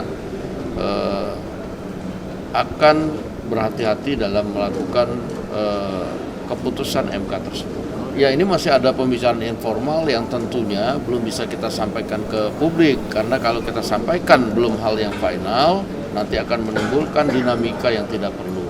Ya. Dari Jakarta, Farizal Davarizkiano, Simpo TV melaporkan. Pemirsa, informasi lainnya akan terus kami hadirkan usai jeda berikut ini.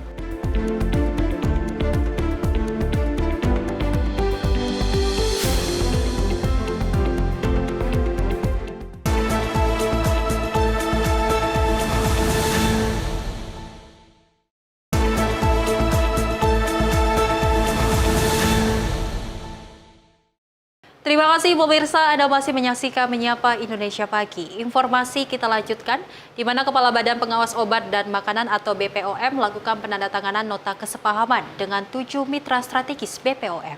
Penandatanganan MOU tersebut dilakukan sebagai upaya dalam mendukung terwujudnya Astacita Presiden Prabowo Subianto.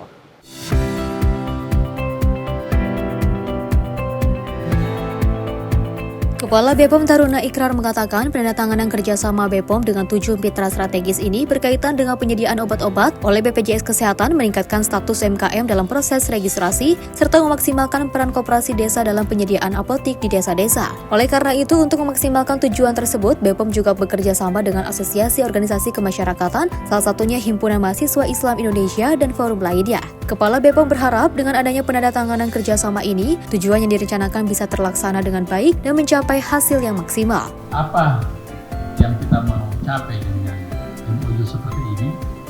Karena tentu ini punya keterkaitan langsung dengan Badan POM. contoh yang paling konkret yang berhubungan dengan BPJS Kesehatan. Kita tahu seluruh obat-obatan yang digunakan oleh para pasien di seluruh rumah sakit dan seluruh tingkatannya, mulai dari tingkat puskesmas atau klinik sampai kepada rumah sakit TPA.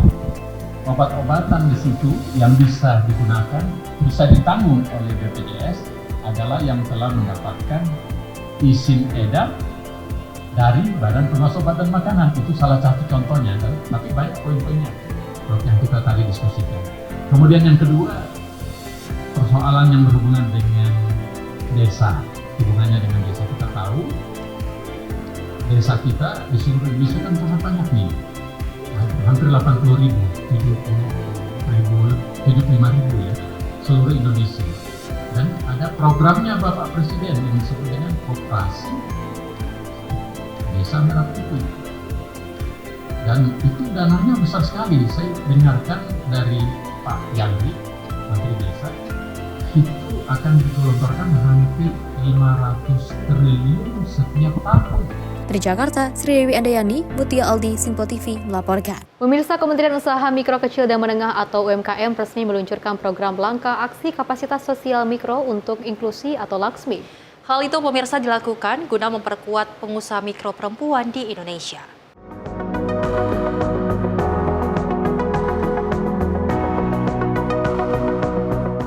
Pemerintah kembali menegaskan komitmennya dalam memperkuat peran perempuan dalam sektor usaha mikro lewat peluncuran program langkah aksi kapasitas mikro untuk inklusi atau LAKSMI.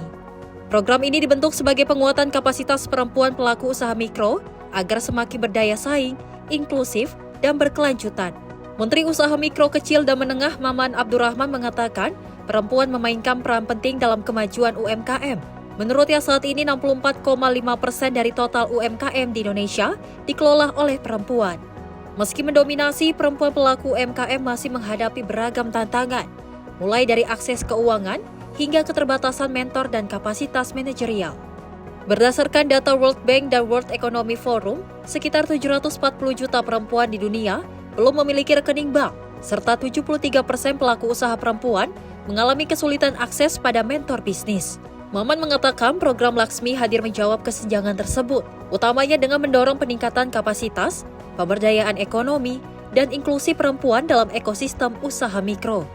Kementerian UMKM juga menyiapkan sejumlah dukungan lanjutan seperti penyaluran KUR ke sektor produksi, penghapusan piutang macet UMKM, hingga penguatan kewirausahaan dan sistem pendataan UMKM berbasis digital. Sektor UMKM yang disasar oleh perempuan meliputi sektor perdagangan 40%, pangan 16%, dan manufaktur 16%, serta prakarsa. Ini berdasarkan data dari Prakarsa.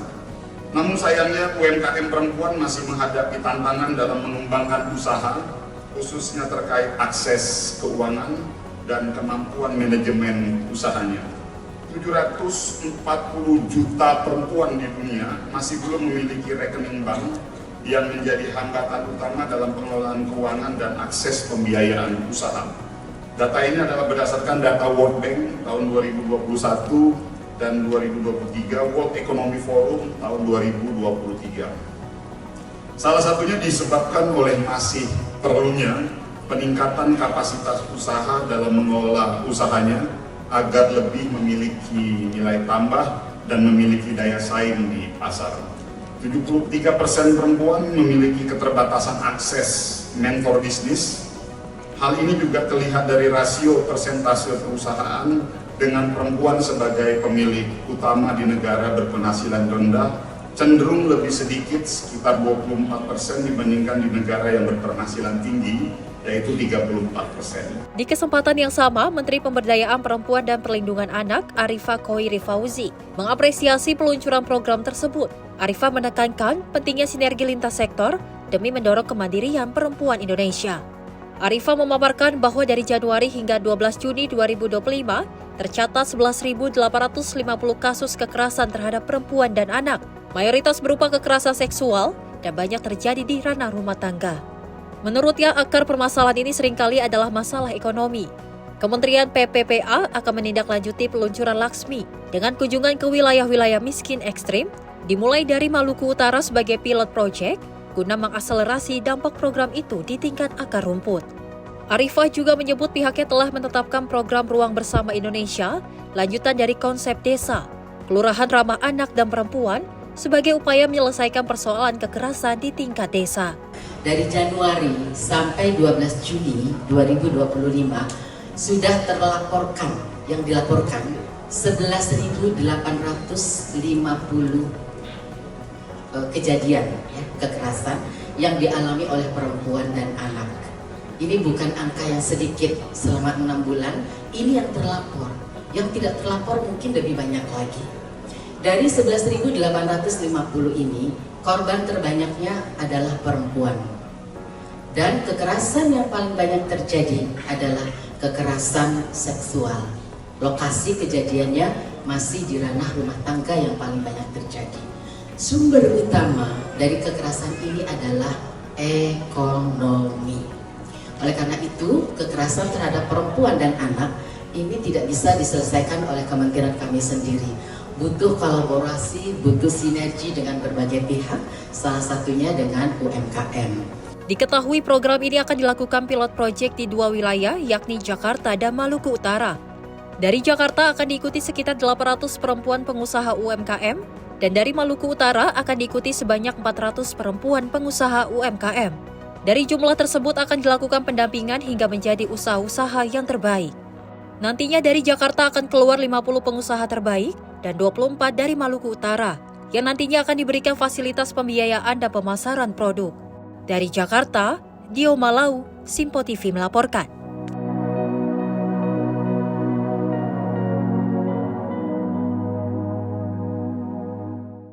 Pemirsa, dari Menteri Perlindungan Pekerja Migran Indonesia atau P2MI Abdul Qadir Karding menyampaikan duka cita mendalam atas meninggalnya seorang pekerja migran Indonesia.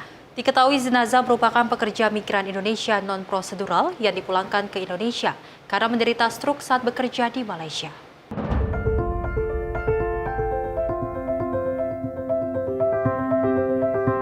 Menteri P2MI Abdul Qadir Karding menyampaikan rasa duka cita yang mendalam atas meninggalnya seorang pekerja migran Indonesia non-prosedural. Sebelumnya, jenazah sempat dijenguk Menteri P2MI Karding sekitar 1 bulan yang lalu saat menjalani perawatan intensif. Jenazah berinisial SW mengalami kelumpuhan total akibat stroke saat bekerja di Malaysia dan dipulangkan ke tanah air oleh pemerintah, kemudian dirawat di Rumah Sakit Polri Jakarta. Namun sejak jenazah dirawat hingga meninggal, berbagai upaya dilakukan Kementerian P2MI, keluarga dari jenazah belum ditemukan. Dalam waktu 1 bulan, pihak Kementerian P2MI sudah melakukan usaha sebaik mungkin kepada jenazah. Saya perlu sampaikan bahwa selaku menteri, saya menyampaikan rasa duka yang mendalam terhadap meninggalnya satu pekerja migran Indonesia.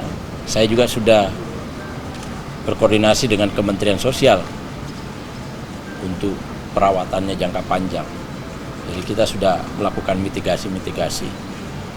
Tapi sekali lagi upaya kita menyelamatkan nyawa beliau ternyata hanya sampai di sini, dan saya minta tolong ini supaya dimakamkan secara baik. Saya ingin menyampaikan bahwa kita ingin memastikan bahwa kehadiran Kementerian P2MI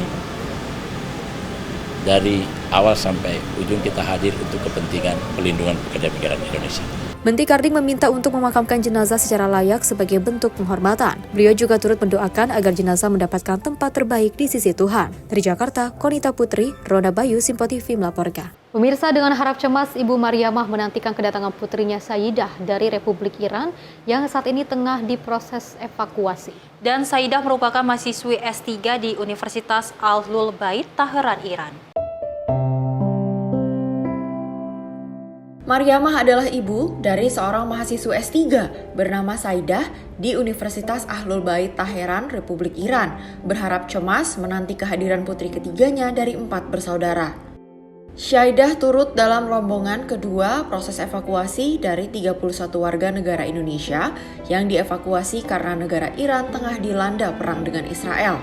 Saat ini, Syida dalam kondisi aman dan dalam proses evakuasi berada di hotel wilayah Baki Azerbaijan yang rencananya akan diterbangkan nanti malam dan diperkirakan sampai Bandara Suta pada hari ini. Saya putranya ada 5.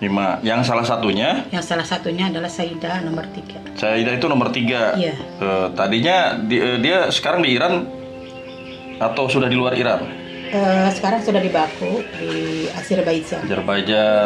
Ya, tentunya kami, terutama seorang ibu ya, sangat khawatir sekali, bahkan mengkhawatirkan.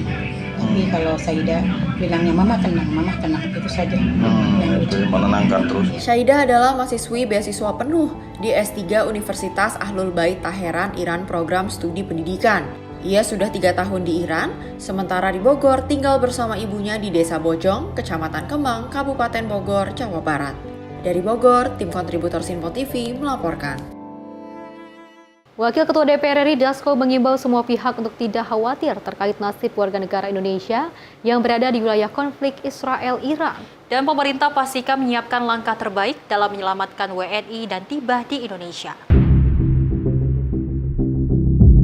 Dasko menekankan, legislatif dalam hal ini pimpinan DPR hingga Komisi 1 akan terus menjalin komunikasi dengan pemerintah perihal keadaan WNI. Tak hanya itu, Ketua Harian Partai Gerindra itu pun menegaskan bila DPR RI telah meminta Kementerian Luar Negeri hingga Kedutaan Besar Iran untuk membuat hotline atau menjembatani komunikasi pemerintah dengan para WNI yang berada di lokasi konflik. Ya, kami menghimbau kepada warga negara Indonesia untuk tetap tenang.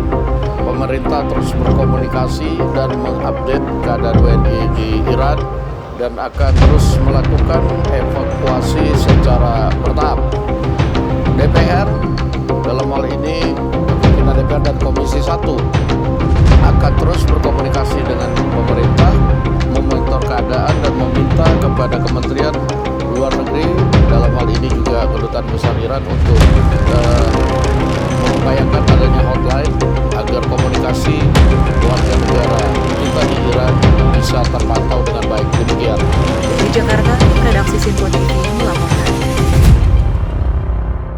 Perang Israel dan juga Irak memang sangat menghancurkan juga bangsa dan juga negara seperti itu ya. Salah satu negara yang memang saling serang, terus juga menembakkan beberapa puluhan rudal ke masing-masing negara seperti itu. Ini sangat disayangkan sekali aksi yang dilakukan oleh Amerika Serikat yang tidak sabaran dan juga mudah terprovokasi oleh pihak Israel hingga akhirnya ada perang seperti itu ya Sally dan juga pemirsa, dan tidak juga menutup kemungkinan banyak sekali masyarakat Indonesia ataupun warga negara Indonesia yang berada di Iran yang mengalami rasa cemas dan ketakutan, terkhusus para orang tua yang ada di Indonesia yang juga sangat mengkhawatirkan putra dan putrinya yang berada di Iran. Tapi langkah cepat dari pemerintah dan tadi juga sempat dikatakan oleh Wakil Ketua DPR RI Dasko agar tidak khawatir terkait dengan hal tersebut. Mengapa? Karena memang ini sudah ada penanganan yang juga terbaik untuk mereka dan juga sudah ada perlindungan. Dan pastinya kita menantikan kepulangan dari warga Indonesia yang memang tadinya di Iran, dan pastinya memang dari Kementerian Luar Negeri terus melakukan pergerakan ataupun mengantisipasi evakuasi dari warga negara Indonesia agar memang nantinya tiba di Indonesia dengan selamat, disambut keluarga dengan bahagia. Terlebih kalau kita ketahui tidak hanya dari kepulangan mahasiswi tersebut saja, bahkan dari kepulangan haji Indonesia juga sempat tertunda diakibatkan memang adanya serangan antara Iran dan juga Israel. Kita berharap bahwasanya seperti sekarang posisi Indonesia adalah ingin sekali adanya perdamaian antara Israel dan Iran agar tidak memakan korban jiwa yang lebih banyak lagi, Festi. Betul, dan dipastikan ini kepada orang-orang yang berada di Iran, atau warga negara Indonesia yang di Iran dan juga orang tua yang juga menantikan putra-putrinya. Ini juga harap bersabar, mendoakan yang terbaik, dan pastinya dari pemerintah ini tidak akan tinggal diam. Ini pasti akan memberikan pelayanan dan juga perlindungan yang berlebih untuk warga Indonesia yang berada di Iran. Pemirsa informasi tadi sekaligus mengakhiri jumpa kita. Saya Festi Rahmadi dan saya Sally Sregar. Terima kasih dan sampai jumpa.